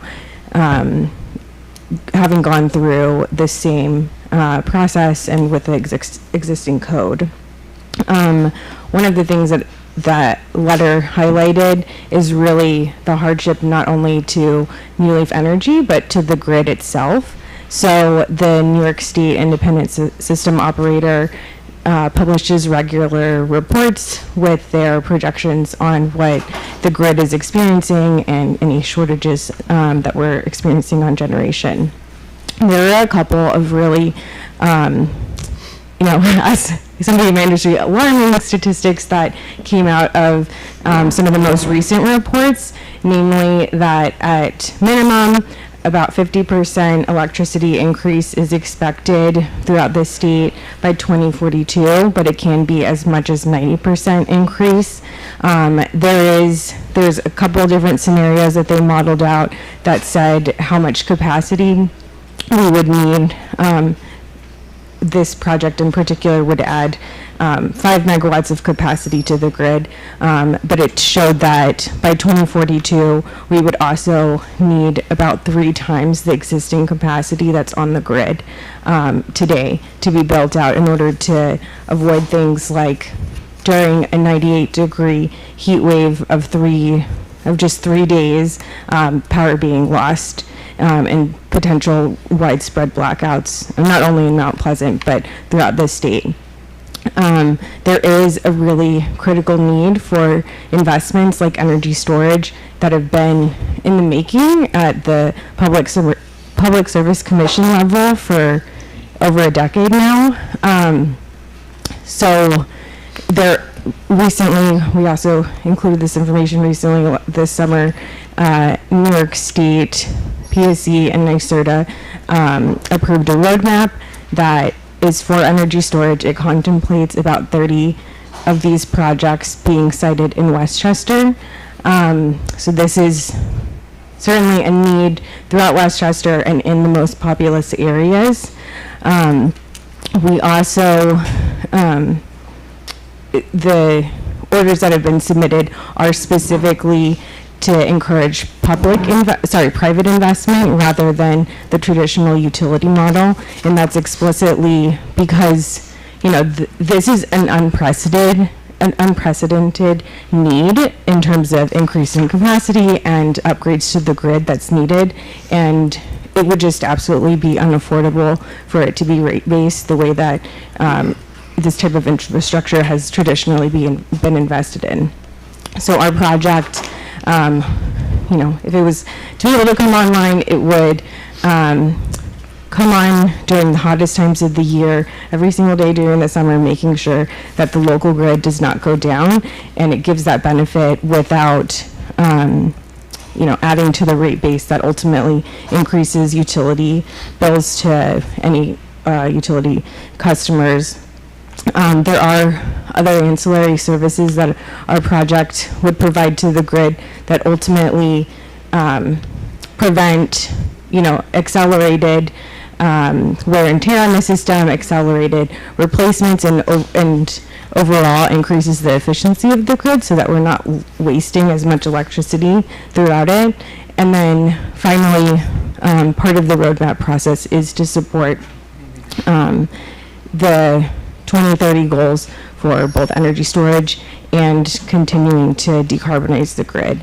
All of these, you know, projections are really informed by a bunch of huge load interconnections that we expect over the next several years, actually through 2030, the electrification of gas, more electric vehicles. There's a lot of things that are happening on the grid that the utility is very urgently trying to address. I did mention in my letter that for this project in particular, because we had already gone through and gotten our interconnection agreement with Con Edison, they were insisting, although they can't require us, they were insisting that they be able to start construction on this project this past October, which was their original date, just to, you know, get the upgrades done in a timely manner, because as the moratorium stands, this is the only upgrade for this neighborhood that's contemplated, and no other project to, you know, serve this upgrade need would be contemplated by Con Edison. So I just wanted to say one last thing on some comments that we got last week on safety. So I just wanted to highlight some other things, a couple of other comments we had. Firstly, that I completely understand that there is potentially some fear that's been generated from a recent incident in Warwick. There are over 5,000 systems that are operational in New York State right now, and statistically, as monitored by third-party independent parties, it's less than a fraction of a percent that we see across the industry for failure rates, which is emblematic. Yes, we saw something happen nearby, but it's actually, you know, one project out of those 5,000. regardless of the statistics, the state is contemplating updating their fire code. It's likely that in terms of timeline, it's likely not going to actually be changed until the end of next year. But it mimics a lot of what is already being required of in New York City and has been required since probably 2018, where there haven't been any incidents, but where there are a significant amount of energy storage systems. I personally developed projects that have been in operation there for over 5 years now. Because these are fire safety recommendations that we're familiar with and that we believe are the industry standard, regardless of the timeline for the fire code adoption of these new recommendations, we would be comfortable committing to abiding by these recommendations as a condition of individual permit approval. Just because it could, if we were to be granted this hardship variance, we may very well be a little bit ahead of that code change, but we don't have a problem with adopting those requirements. Thank you. Yep. Just a couple of comments. Appreciate your input on this. The town board established a moratorium for a reason. The reason was it's new to us. We wanted to get more information, and we are doing that. Unfortunately, we have 2 units that were put into town that I personally wish I had more involvement with, but I didn't. I am concerned that eventually the government or governor may mandate certain things that puts things out of our control, so that's why I do want to be ahead of anything that could be mandated. So we've got to come up with our proper zoning that we can control whatever happens in the future. But I think the town board, and I'm just speaking for myself, there's a comfort level we have to be at before we say, let's move forward and forget the moratorium. So right now, we are in a moratorium, but I'm open to any suggestions from the board or the public at this point. Carl, I'd like to say a few words. I'm a retired lieutenant from New York City Fire Department. I worked in Chinatown, I worked in the Bronx, in the Soundview section. I think I responded to about 90,000 fires and emergencies. Worked in the busiest truck company in the city of New York. So unfortunately, I saw a lot, and fire is very, very dangerous. The fire associated with this product is super dangerous. You can't put it out. The byproducts of combustion are lethal.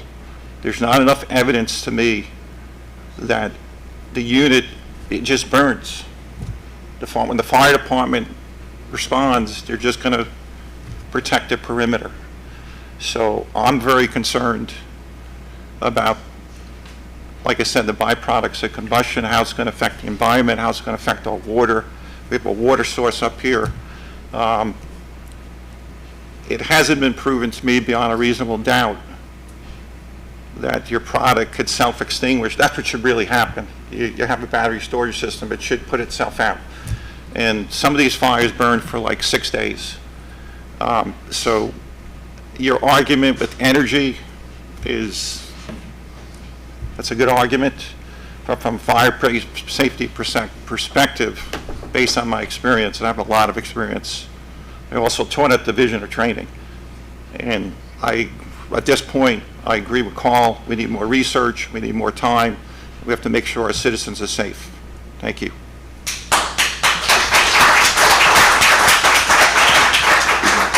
I'd just like to make a comment and go back to a statement that you made in regard to the fire code in New York State not being updated perhaps during this coming year. And we understand that also from our volunteers here that have met with us several times in public and in private, not private, in work sessions. They've made presentations as well as here. In my industry, in healthcare, I would never go ahead and proceed with some kind of a treatment unless the guidelines had been written, and therefore I would like to take a much more cautious stand on this and wait till we see what the fire codes are going to be put in place by New York State before I would feel comfortable addressing a hardship or lifting the moratorium So I'm going to go back to what Tom said. As a professional firefighter myself and professional in healthcare, I don't feel comfortable with this at this time. Thank you.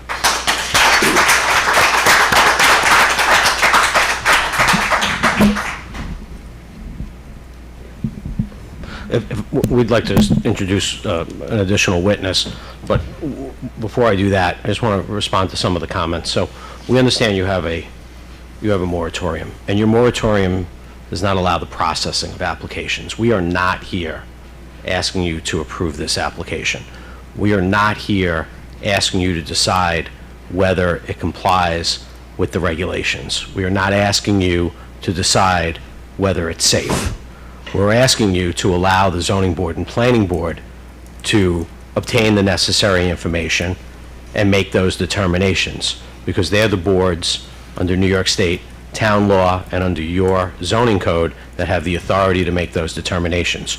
Your criteria for whether you should grant the waiver or not was drafted by you, adopted by you, and enacted in Section 3 of the moratorium.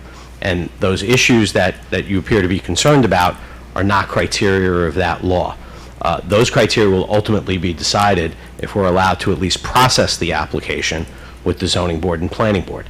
They have authority under SECRA to evaluate many of these issues. They have authority under your special permit criteria, which they've used in the past on other applications that they've evaluated, and they have authority under the site plan regulations to do all of that.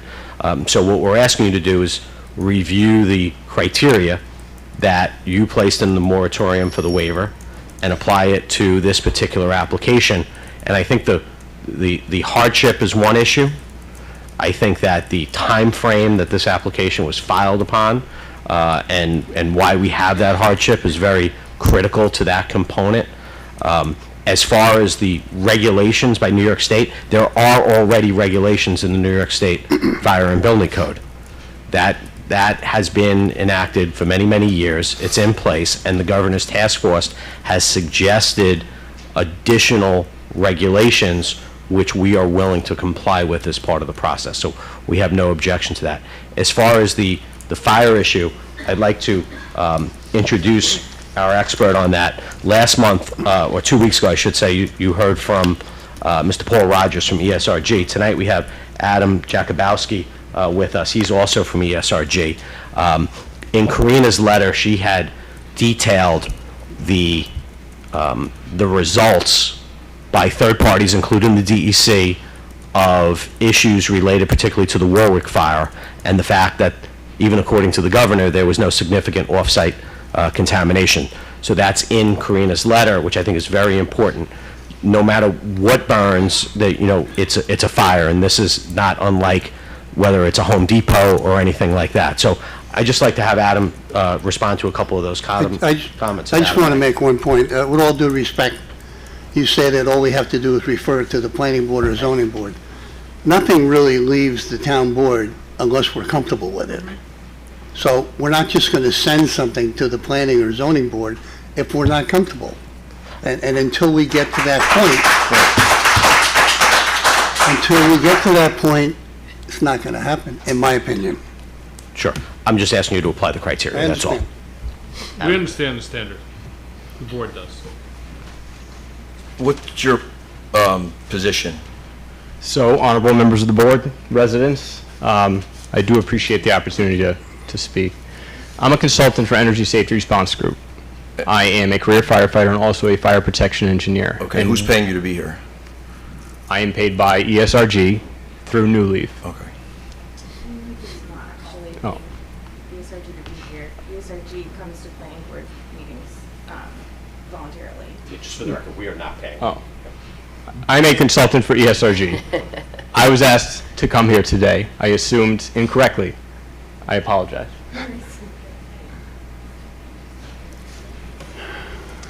Did you have any questions specifically? Yeah, what is your background with respect to being a firefighter? I'm on the job in Connecticut. I've been there about 13 years. I'm a company officer now. Excellent. Have you ever fought a fire like this before? I have seen them.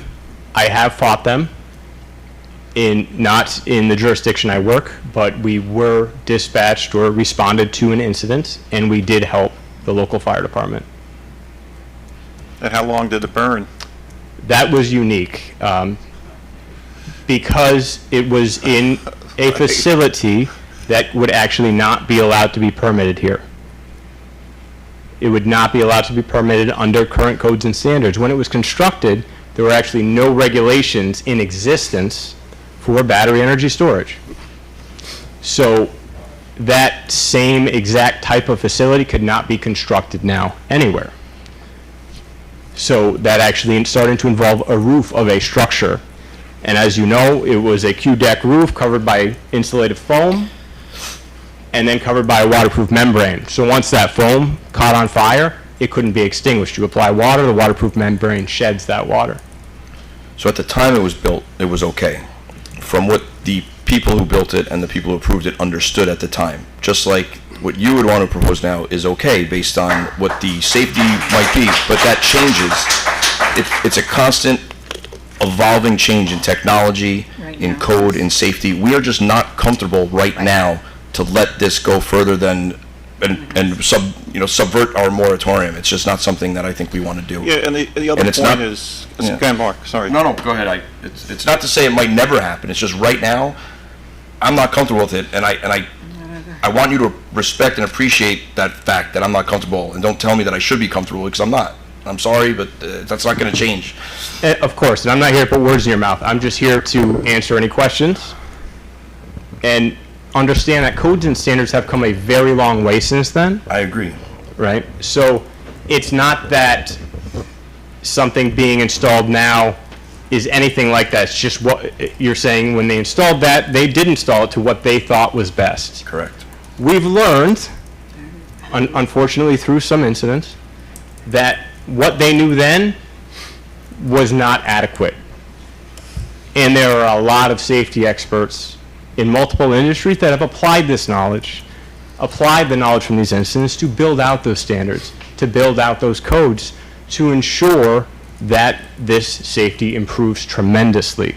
And they've been successful in that. With the amount of deployments that are across the country and world now, compared to the amount of incidents that we see, those codes and standards and government regulation made a difference. They really have. What we know now is not what we knew when that was built. So I do respect your opinion.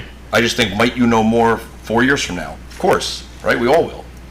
We're just asking for how many more months to know more. That's it. Yeah, it's actually 3 more months, but Mr. Gaudioso is asking for a hardship, and he's saying that you met the criteria with respect to safety and firematics and the environment, and you don't meet the criteria. You're insisting that you do meet the criteria, and by virtue of the fact of us sending you to the planning board or the zoning board, that's almost like saying that it's okay. And I'm uncomfortable with that. I was a member of the planning board. If I got someone, if the town board kicks something up to us, I might think it's okay. And I think that sends the wrong message. Just for the record too, which will be part of the resolution when you see it, this is, currently the planner is reviewing zoning issues. The building department and fire inspector are reviewing issues also. We'll provide something to you shortly. This property is within 325 feet of residential zones, abuts the R20 zoning district, and is approximately 550 feet from residential homes on Galloway Drive. The records of DEC show that it is within a wetlands on this property. We know that the area is located over an aquifer and drinking water. So I think part of this, there's other issues on the hardship issue to look at, but these are considerations for you and ultimately what will be considered under the zoning, where these can be, if anywhere, which will be proposed to you by the planner. There are other issues that will be outlined ultimately in the resolution, which will withstand scrutiny. But if you want to take comments in the public, I think you can do that. Yeah, I think it would be. I just do want to correct a couple. We're over 1,100 feet from residences. We are not in a DEC wetland. We took your secret documents and other documents and mapped them on the DEC wetland site. So if we're wrong, it's 1,100 feet, 500 feet, whatever the number is, but we did the research. You're saying 1,100 feet from a residence or from the residential zone? From a residence. It's in a light industrial zone. It's What's the distance to the start of the residential zone? Not to the first residence, but to the zone? about the same distance. If you look at the maps that we submitted, We did. there's, yeah, it's 1,100 feet. So I'm just telling you what the record shows before the planning board. We're also not in a DEC wetland. The wetland, we're not even in the DEC buffer, actually, and we had that confirmed. But that's my point. Like this is... Is that where you put in the facility? Correct. Or the property itself? No, that the you'll be- facility. No, of course, the But facility. the property that it'll be on is part of a DEC wetland, isn't it? No, the wetland's on an adjacent property. Okay, well, I'll Okay. look at the maps a little closer, but So, that's not what but I I- understand. But if Okay. you have a map you want to show me, feel free to send it. Yeah, but I guess this is the point, right? These are the issues that we were in the middle of discussing on this We understand, particular you want to go to the project. zoning board or the planning board. To the, if I can just finish. So these are the exact types of issues that, we've already started building a record with the planning board and zoning board Yeah. since February. And this is where they have the expertise to look at these specific issues. That's why we're asking to process it. We're not asking for it to be approved. We're asking it to be processed. And we're also still willing to work with the board, as I think you had requested 2 weeks ago. We're willing to meet with you to help expedite the adoption of regulations. Because in essence, that's the point of a moratorium, is to adopt regulations within that 6-month timeframe. Thank you. Thank you. Thank you. At this point, anyone from the public like to speak? Did you sign in? Okay.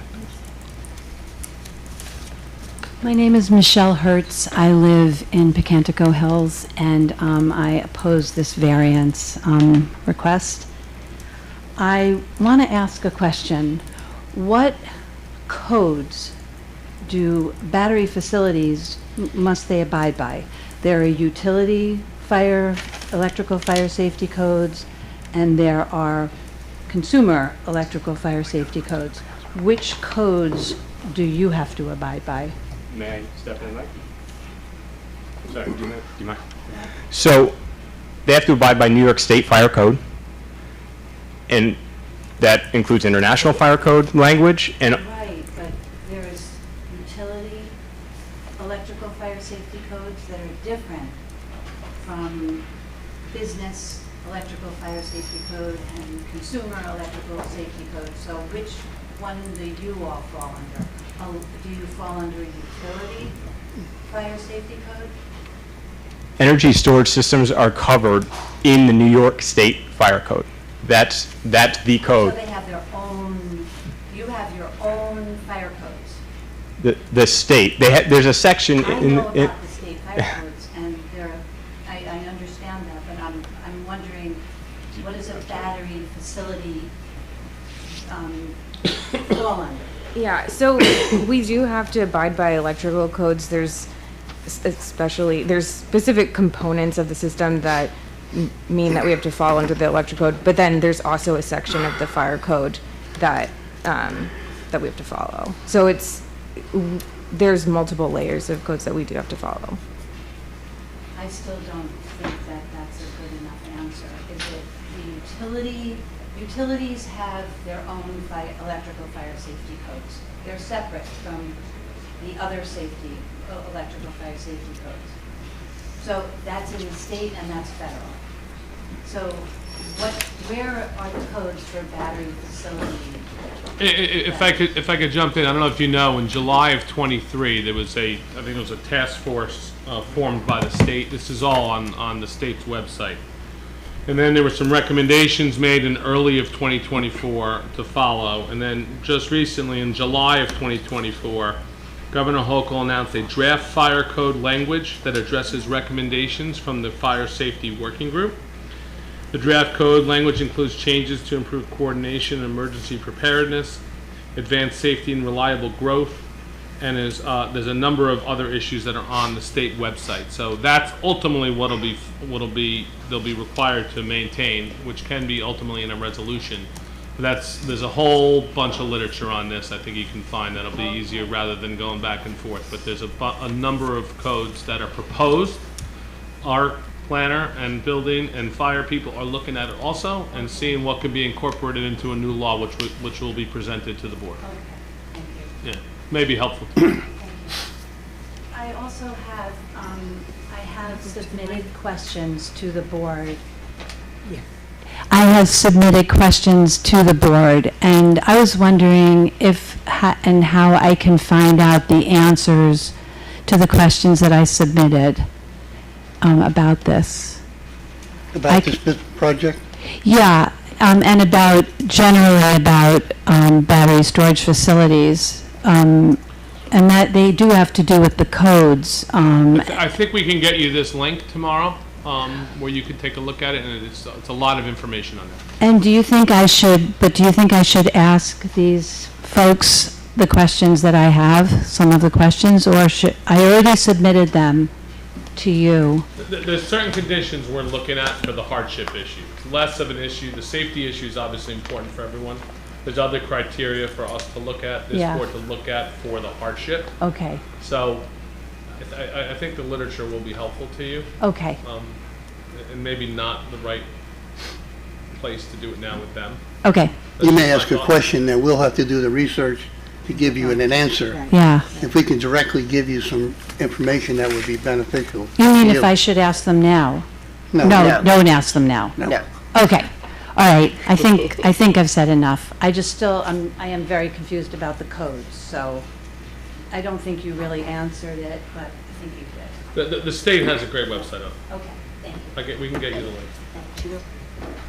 Yeah, she sent it, she said, and I have it. So Darius knows what to say.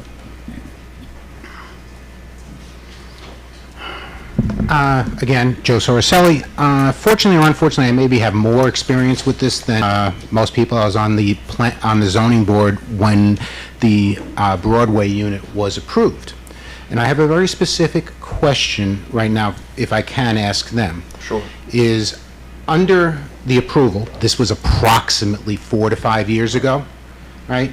Would that unit pass the proposed new code? This is an existing unit that it hasn't even been final. You just did the landscaping, which will give a final approval. Will that unit meet the proposed, which you mentioned this unit, in quotes, would meet? Would that facility meet the new proposed guidelines? I don't know if I can respond. I don't know off the top of my head. We'd have to go back and look at it and compare it. But I can say with reasonable satisfaction, it's the same equipment. It's not the same. It's the Tesla. It's not the same. It is. It's similar equipment, it's not the same.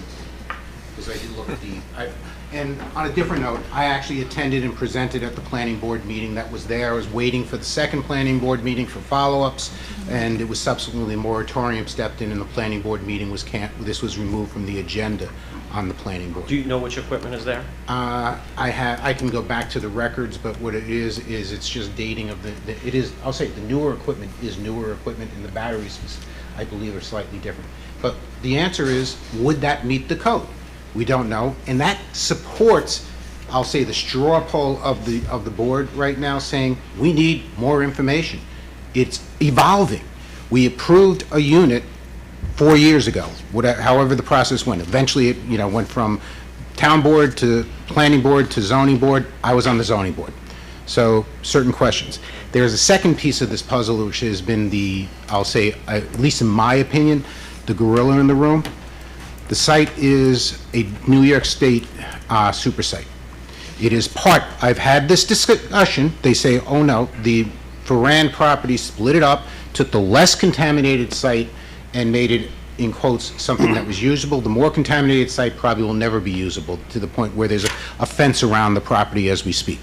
So 2 different areas, but one answer that I had submitted with a long DEC site, and the DEC has been in touch with me, right, asking about particulars, and I said, right now it's a moratorium, I don't know where it is, right, but I may request you come down to a meeting on the planning board and explain what's going on. 2 different site examiners, 2 different things, similar to what was going on. And I've been down this road. The other part, which I am curious about, right, is the concentration of these plants within the town of Mount Pleasant. I had an experience with ARC homes 15, 20 years ago, right? That part of it was we were being used as a dumping site for homes. It was fought back. It was fought back, and I claimed to fame. I was sued with the town of Mount Pleasant by the person who was trying to develop. You can look it up. It was Joe Soroselli in the town of Mount Pleasant being sued for discrimination.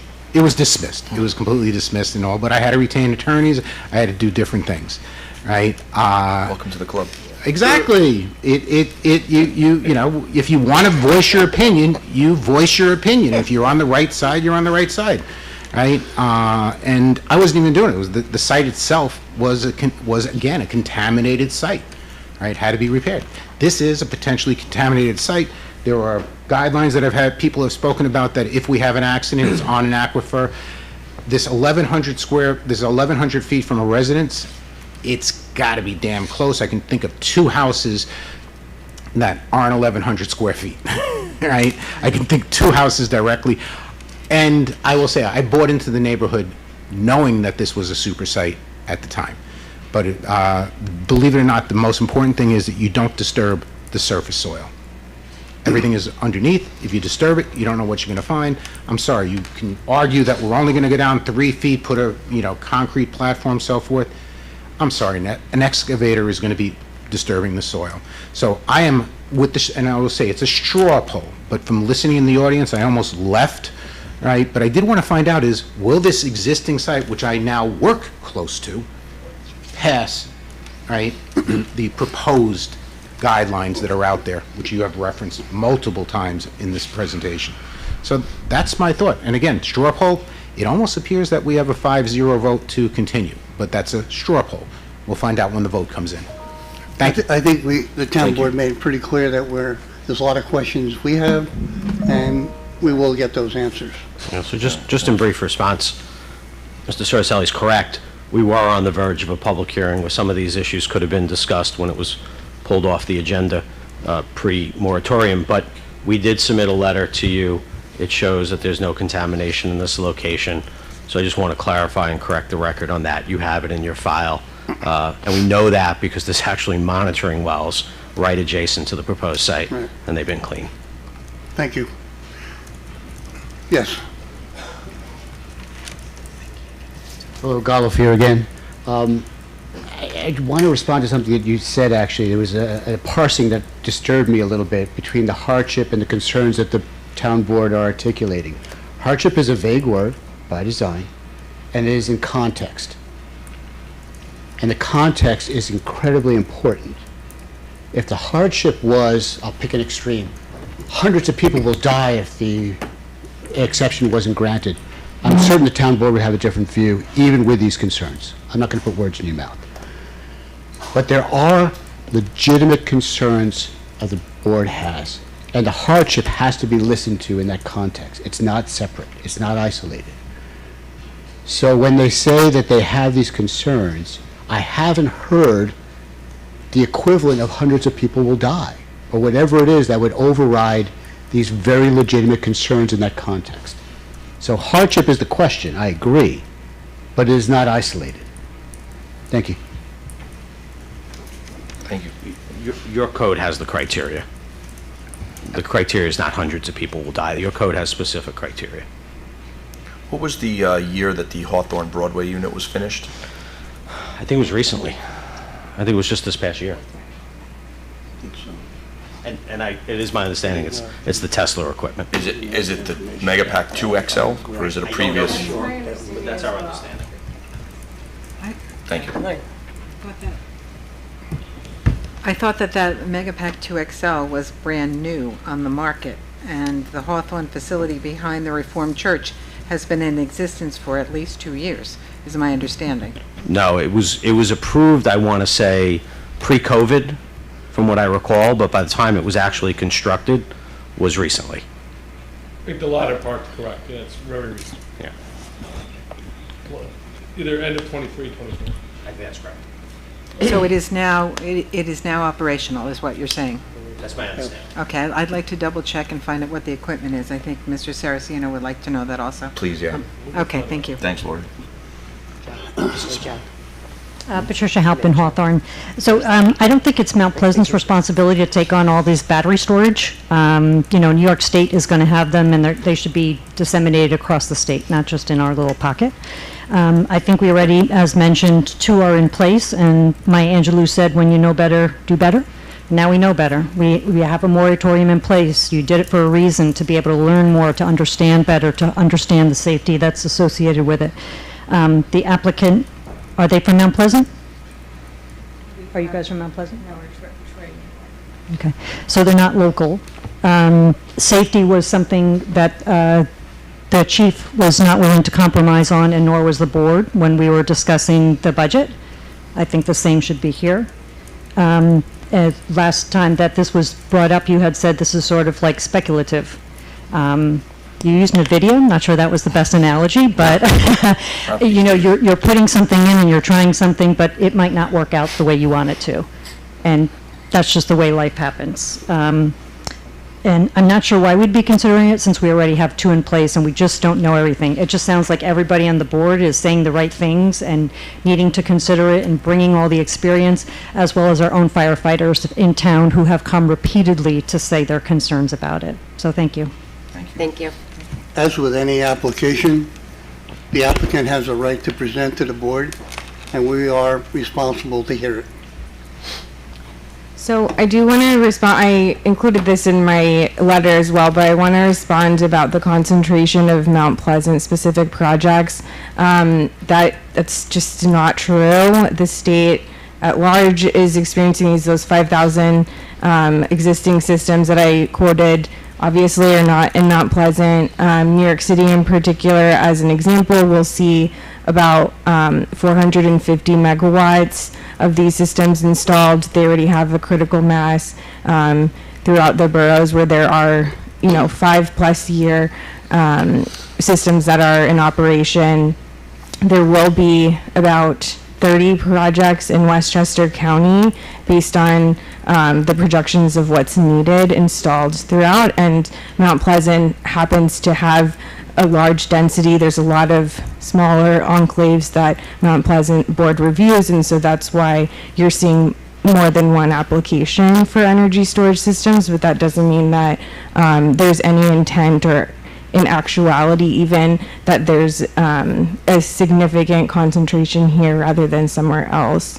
I also think it's really important to note that I keep mentioning these projects that have been in operation for a number of years. Those systems, like Adam was mentioning, have learned, like we've progressively learned, yes, from some of the very initial back probably 7 years ago when there were critical failures, and now we're seeing that like less than 1% failure rate throughout, all of the systems that are installed. There's gigawatts that are installed. This systems also, so part of kind of the codes that we've been talking about are that this system, we specifically chose the Tesla Megapack 2 XL because it has proven that it can fail safely.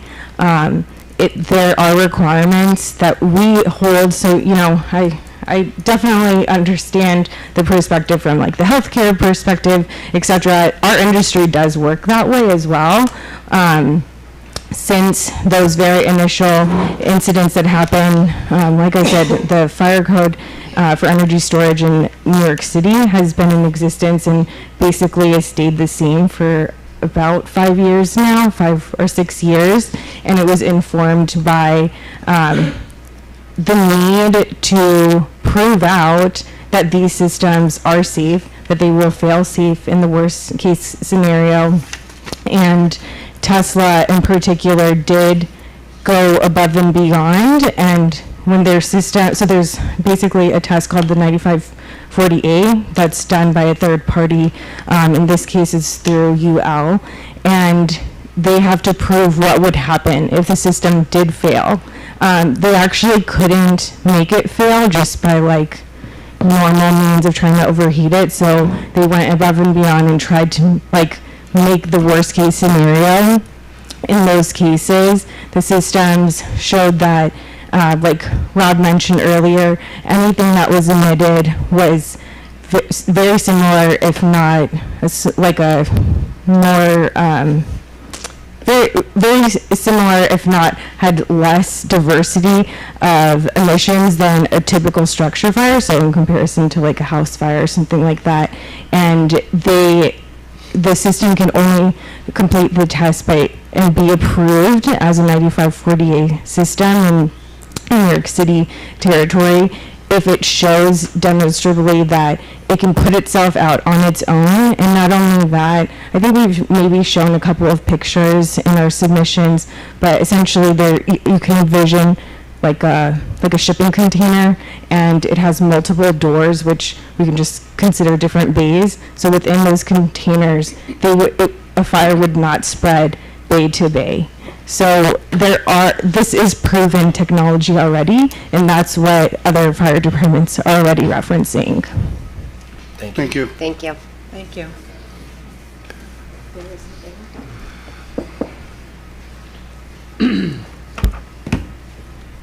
Camo Manetto, Valhalla. I was here 2 weeks ago, end of November, and I think this goes beyond the moratorium, and we have to consider things that I don't believe has been, that we've talked about. One is the contamination to the point where it's being carried by air. The distance between the points, point to point, is it's 0.9, it's less than a mile, it's 0.9.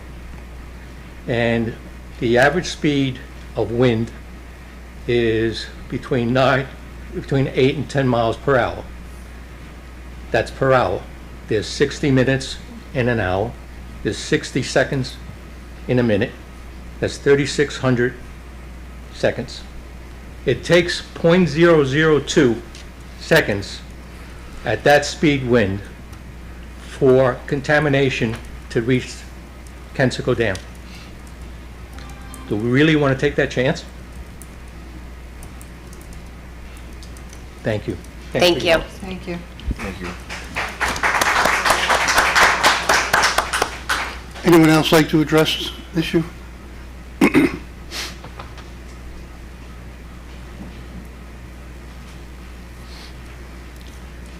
Be there no further speakers. Yes? If I may, just to help fill in that gap that we discussed, right? You're trying to have that questions answered, get more information. I'm not familiar with the Hawthorne site, but if you go research that site and find out it's Megapack 2, and you see this is Megapack 2 XL, those are the same products. There's one more compartment. All the innards are the same. So don't let that little deviation, just in that research. Thank you. I wasn't Otherwise, aware of that. yes. So, go ahead. I think the point is that we're uncomfortable. Right. And what we're saying to you right now is that, and I'm speaking on behalf of all of us, because I think, as Mrs. Soriselli said, we drew a straw poll. I actually I live in the Valhalla community, and I've driven that site just the other day. I'm very uncomfortable with it because the map doesn't match up to what I'm physically seeing. So it would take a lot for me to change my mind in regard to the moratorium, and then to really open my mind to explore what could possibly go there. Again, we're looking at a densely populated residential area, which does have neighboring wetlands.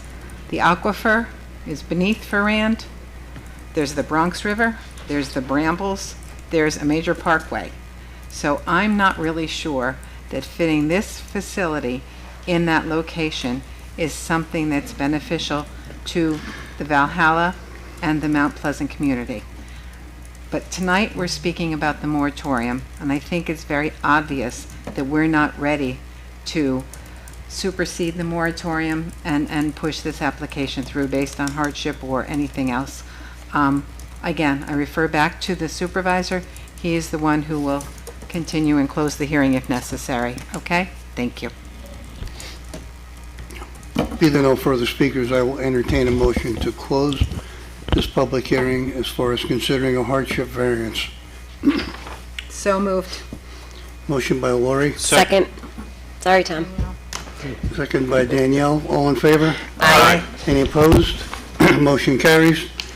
Next resolution would be 47624. This is whether to approve or deny the waiver. I take it by the board's comments, this motion will be to deny the waiver. So Resolution 47624 will be to deny this waiver. I'd like to make a motion to deny the waiver, please. Motion by Tom, Second. second by Mark. All in favor? Aye. Any opposed? Motion carries. Thank you.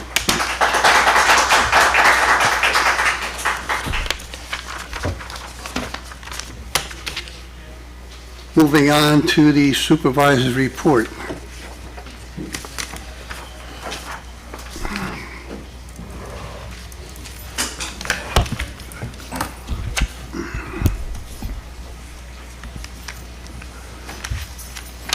Next item is authorization to obtain bids for delivery of caustic soda. Do you have the details? I don't have, that won't come up on my mind, cost and stuff like that. Oh, caustic soda? Okay, We're hold just on. going out to bid. We're just going out to bid. This is for our water department. I think it's a couple of different locations, Mechanical Water District, Here it is. and Kensico. Mhm. Documents will be available December 11th. Bid opening will be December 20th. And I believe documents would be obtained in your office. Correct. Town Thank clerk's you. office. This resolution will authorize us to obtain bids for caustic soda. Move for approval, please. Motion by Lori, Second. second by Danielle. All in favor? Aye. Any opposed? Motion carries.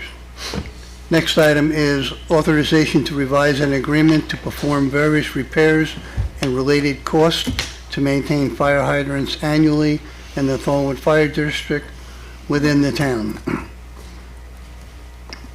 I believe that because it's such a variation, and you can't just, some hydrants you can repair, some you have to replace. So David Smith and the Water Department came up with some numbers that would work to help us accept the fact of repairing or replacing.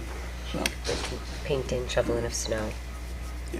hydrant rental fees are updated based on revised work to be permitted by the Water and Sewer Department annually for the Thornwood Water District within the town.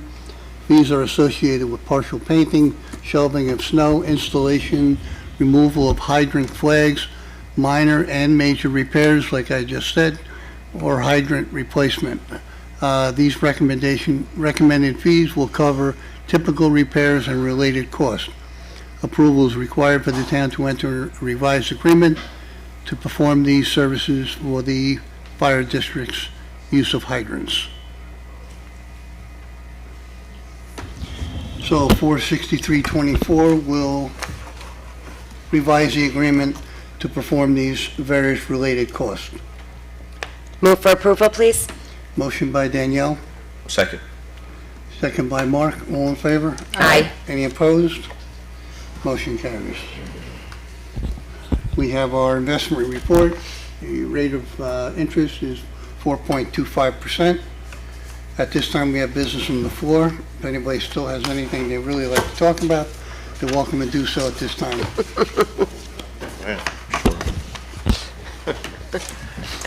Thank you. I won't extend the meeting any longer than I need to, but there was a comment before about part-time employees. So as part of a cost-saving measure, we're looking to hire a couple of part-time civilian dispatchers, which will lower the overtime, which is what the whole thing is about. We're trying to cut these costs. So in the near future, I may ask for approval to hire some part-time dispatchers at a salary of $25 per hour, which is a lot more palatable than a police officer's salary or a police officer on overtime, at least $50 to $75 per hour. So there'd be a savings there. So I would just ask that, despite any comments, I wanted you to understand that, but that I may be asking for that, and it's really a cost savings measure. I don't know if, I would imagine that in some of the other departments and the department heads, that part-time employees actually offer a great benefit and offer savings to the town. So that's it. I won't take any more time. Thank you. Thank you, Chief. Thanks, Chief. Thank you for clarifying that. What's salad? Oh, please. We can use it. Huh? We can use it. Yeah, I'll give you some good Yeah. news. So I just want to give you a brief update and where we stand with the energy project that we did in Town Hall, okay? We finally, after 2 years, we finally completed all of the projects for Town Hall, all the HVAC upgrades, the new generator outside. The gas generator has been online for quite a long time now, since we put it online. We haven't had any incidents, knock on wood, but it's there, and it will cover the backup power for the whole building now, where the old generator did not supply power for the whole building. The biggest good news on savings, and I know this has been a big topic of discussion, savings, is with the project that we did with the window and the storefront replacement in the building, okay? So I pulled the records of my oil consumption for the building in 2023 and 2024. In 2023, we used, to heat the building, we used 14,000 gallons of fuel oil to heat the building from January of 2023 till December of 2023. In 2024, now the new windows were all in place, the storefronts were in place, okay, the project was completed. 2024, we've only burned 8,000 gallons of oil. We saved $15,000 in fuel oil for 1 year. So the project is a success. We're saving money on energy. That's just one thing. The lighting, obviously, we know we're conserving on lighting, being that we're doing LED lighting. Down the road, probably gonna look to upgrade the rest of the building so that we got complete LED lighting in the building. Okay, right now, this room, the lobby, the big room where my office is there, is all retrofitted with LED. That was part of the project. So the spending of the money for the energy project was well worth it, and it's saving us energy and money. So I just want to let you guys know that it was a great success, and I'm happy with all the work. Everything's been double and triple checked by the engineers, so everything is good. And, looking forward to making sure that we save some more money. That's awesome. Excellent. Thank you. Thank you. Thank you. Thank And you. that's just 1 year, so that'll carry That's just 1 year. year after year. That's all it is. It's great. Year after year, it's gonna even increase. Nice. Okay. Okay, moving on, I would ask Emily, our town clerk, to give us a report. Thank you. Good evening, everyone. Town Clerk's Report, Town Board Meeting, December 10th, 2024. Public hearings for the preliminary 2025 budget. These are continuations. To consider a local law authorizing the town to exceed the 2% tax cap, and to consider a hardship variance from the battery storage moratorium submitted by New Leaf Energy. Also received and filed the Scarborough Fire District 2025 adopted budget, the executed ambulance agreement between Mount Pleasant West Ambulance District and the Village of Briarcliff, and the Mount Pleasant Library Board minutes for October 17th, 2024. Thank you. Moving on to our council reports. Councilman Saliano? Thank you, Mr. Supervisor. Good evening, ladies and gentlemen. Thanks for coming out for the budget hearing. We appreciate that. My committee is the police department. We have 4 items for you for this evening. The first item is a purchase order. It's 30-24-42. It's for American flags. The vendors display sales. This is for traffic and safety. The dollar figure, the total cost is $2,102. I respectfully ask the board for a motion of approval for this purchase order for police department, please. Motion by Tom, Second. second by Lori. All in favor? Aye. Any opposed? Motion carries. Thank you. The second item, Mr. Supervisor, is a purchase order 30-24-43, Graco Lynn Laser. The company's Wall Hour. This is paint that we use to stripe the lines for the Traffic Safety Division. The total cost was $9,429.95. I ask the board for motion of approval, please. Motion by Tom, Second? second by Danielle. All in favor? Aye. Any opposed? Motion carries. Thank you. The third item, again, it's a purchase order 30-24-44. This is for electrical work in a new storage shed for Traffic and Safety Garage. The vendors are RLG Electrical Contracting LLC, again for traffic safety. The total cost was $2,400. I move for approval, please. Motion by Tom, Second. second by Mark. All in favor? Aye. Aye. Any opposed? Motion carries. Just a comment on that storage shed. I talked to Corey, who's in charge of our traffic and safety, and we had these eyesores over there of like 3 boxes from trucks, and it looked horrible, looked like a junkyard. So Corey searched out and he found a nice shed that looks so much better over there, and it looks so much neater.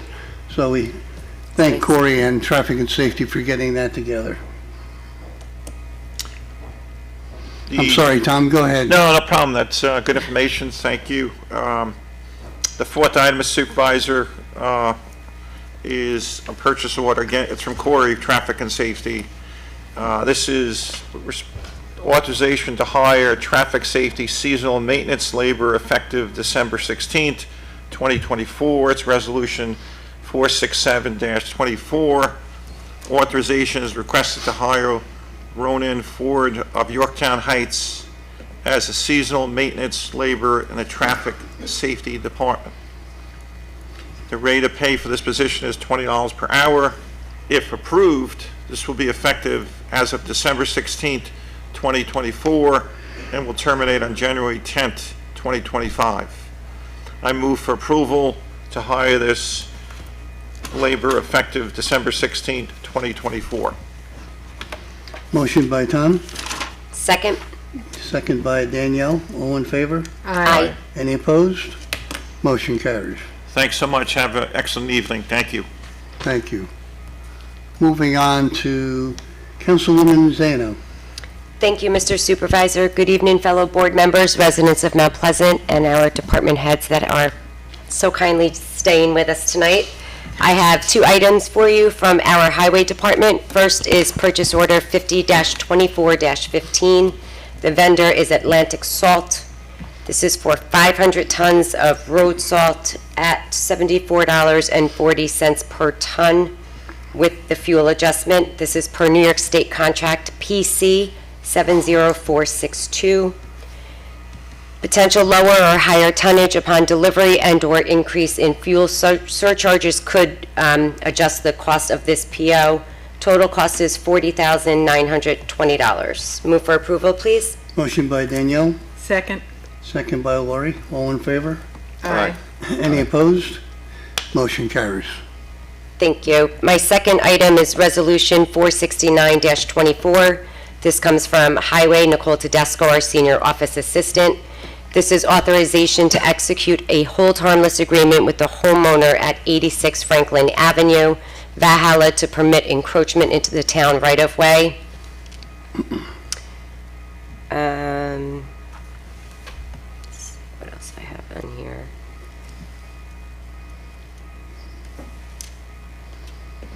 Again, the property is 86 Franklin Avenue, and this is to keep in place an existing stone wall. Move for approval, please. Motion by Danielle, Second. second by Tom. All in favor? Aye. Aye. Any opposed? Motion carries. Thank you. Have a good evening, everyone. Moving on to Councilman Saraceno. Thank you, Mr. Supervisor. Resolution 470-24 is our comptroller's memo, dated December 6th. This begins with a few items, starting with the comptroller's office for a holiday luncheon for a an association that our comptroller is a member of for $65. Off-street parking fund, we have payments to Midwestchester Lawn Service for the cleaning of train stations for the month of November, $1,250. Recreation Administration for winter brochures for 2024 to 2025, $2,000. And the Recreation Center Fund, a payment to Healy Electric Contracting for a install of a repair and installation of exterior site lighting at the community center, $9,698. We have a payment as part of the Whittier Drive Phase 2 Stormwater Rehab Project paid to Aquaworks in the amount of $141,272.51. In our various project areas, Kensico Capital Projects, Mount Pleasant Consolidated Sewer District, Joint Water District Fund, Mechanical Water District, number 1, and Kensico Water, we have a number of parts and chemicals that we purchased totaling $80,318.20. Each individual item can be found on our agenda under the comptroller's memo. And that totals tonight's memo of $234,603.71 that I will make a motion for approval on. Motion by Mark, Second. second by Tom. All in favor? Aye. Any opposed? Motion carries. That's all I have. Thank you. Good night. Thank you. Councilwoman Smalling. Good evening, everyone. My report is from Parks and Recreation.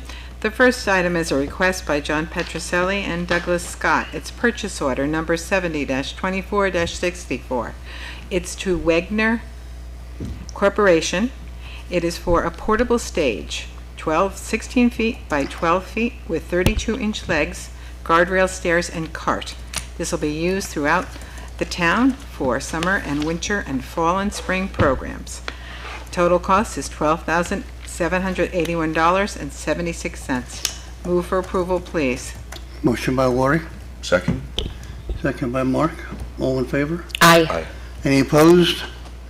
Motion carries. Thank you. The next item, purchase order 70-24-65. The vendor is Hempstead Lincoln Mercury Motors Corporation. The descriptions: 1 2025 Ford F-350 with plow. Total cost $61,262.20. Move for approval, please. Motion by Lori, Second. second by Mark. All in favor? Aye. Any opposed? Motion carries. Again, moving on, purchase order 70-24-67. The vendor is Evian Containers of Charleston, South Carolina. The description is 1 40-foot storage container to be used to store park supplies and equipment. Total cost is $2,344. Move for approval, please. Motion by Lori, Second. second by Tom. All in favor? Aye. Any opposed? Motion carries. Thank you. And the last item this evening is from Doug Scott, Superintendent of Recreation. Authorization to send out an RFP for the operation of the concession stand at the town pool. Yes, it is still December, but we are still planning for the summer. So we're asking that we can go ahead and send out the RFP. The term of the agreement will be for 3 years, 2025, 26, and 27. Move for approval, please. Motion by Lori. Second. That one's going to Okay, Dave. yes. All in favor? Aye. Any opposed? Motion carries. Okay, just a caveat, all completed proposals must be received by the Recreation Department, 1 Town Hall Plaza, Valhalla, no later than 11 a.m. on Friday, January 17th, in a sealed envelope. So if you know of any facilities or any local businesses that are interested in providing the food service at the pool next summer and 2 summers after that, please let them know. Thank you. Does that get submitted to the town clerk's office? Those No. bids? No, because it's not really a bid, it's a proposal. A request for- We're It's a not- request for proposal. Yeah, we're not buying it. Okay. All right, thank you. Town Attorney, I don't believe we have anything on the agenda. Moving on to our schedule of meetings. Our work session is Tuesday, December 17th at 7 p.m. Business session is be Monday because of the holiday, December 23rd at 7 p.m. If there be no further business, I would entertain Motion to adjourn. So moved. Motion by Tom, Second. second by Mark. Thank you. Meeting adjourned. Thank you. Thank you. Thank you. Thank Good night, very much. everyone. Good night. Have a good evening.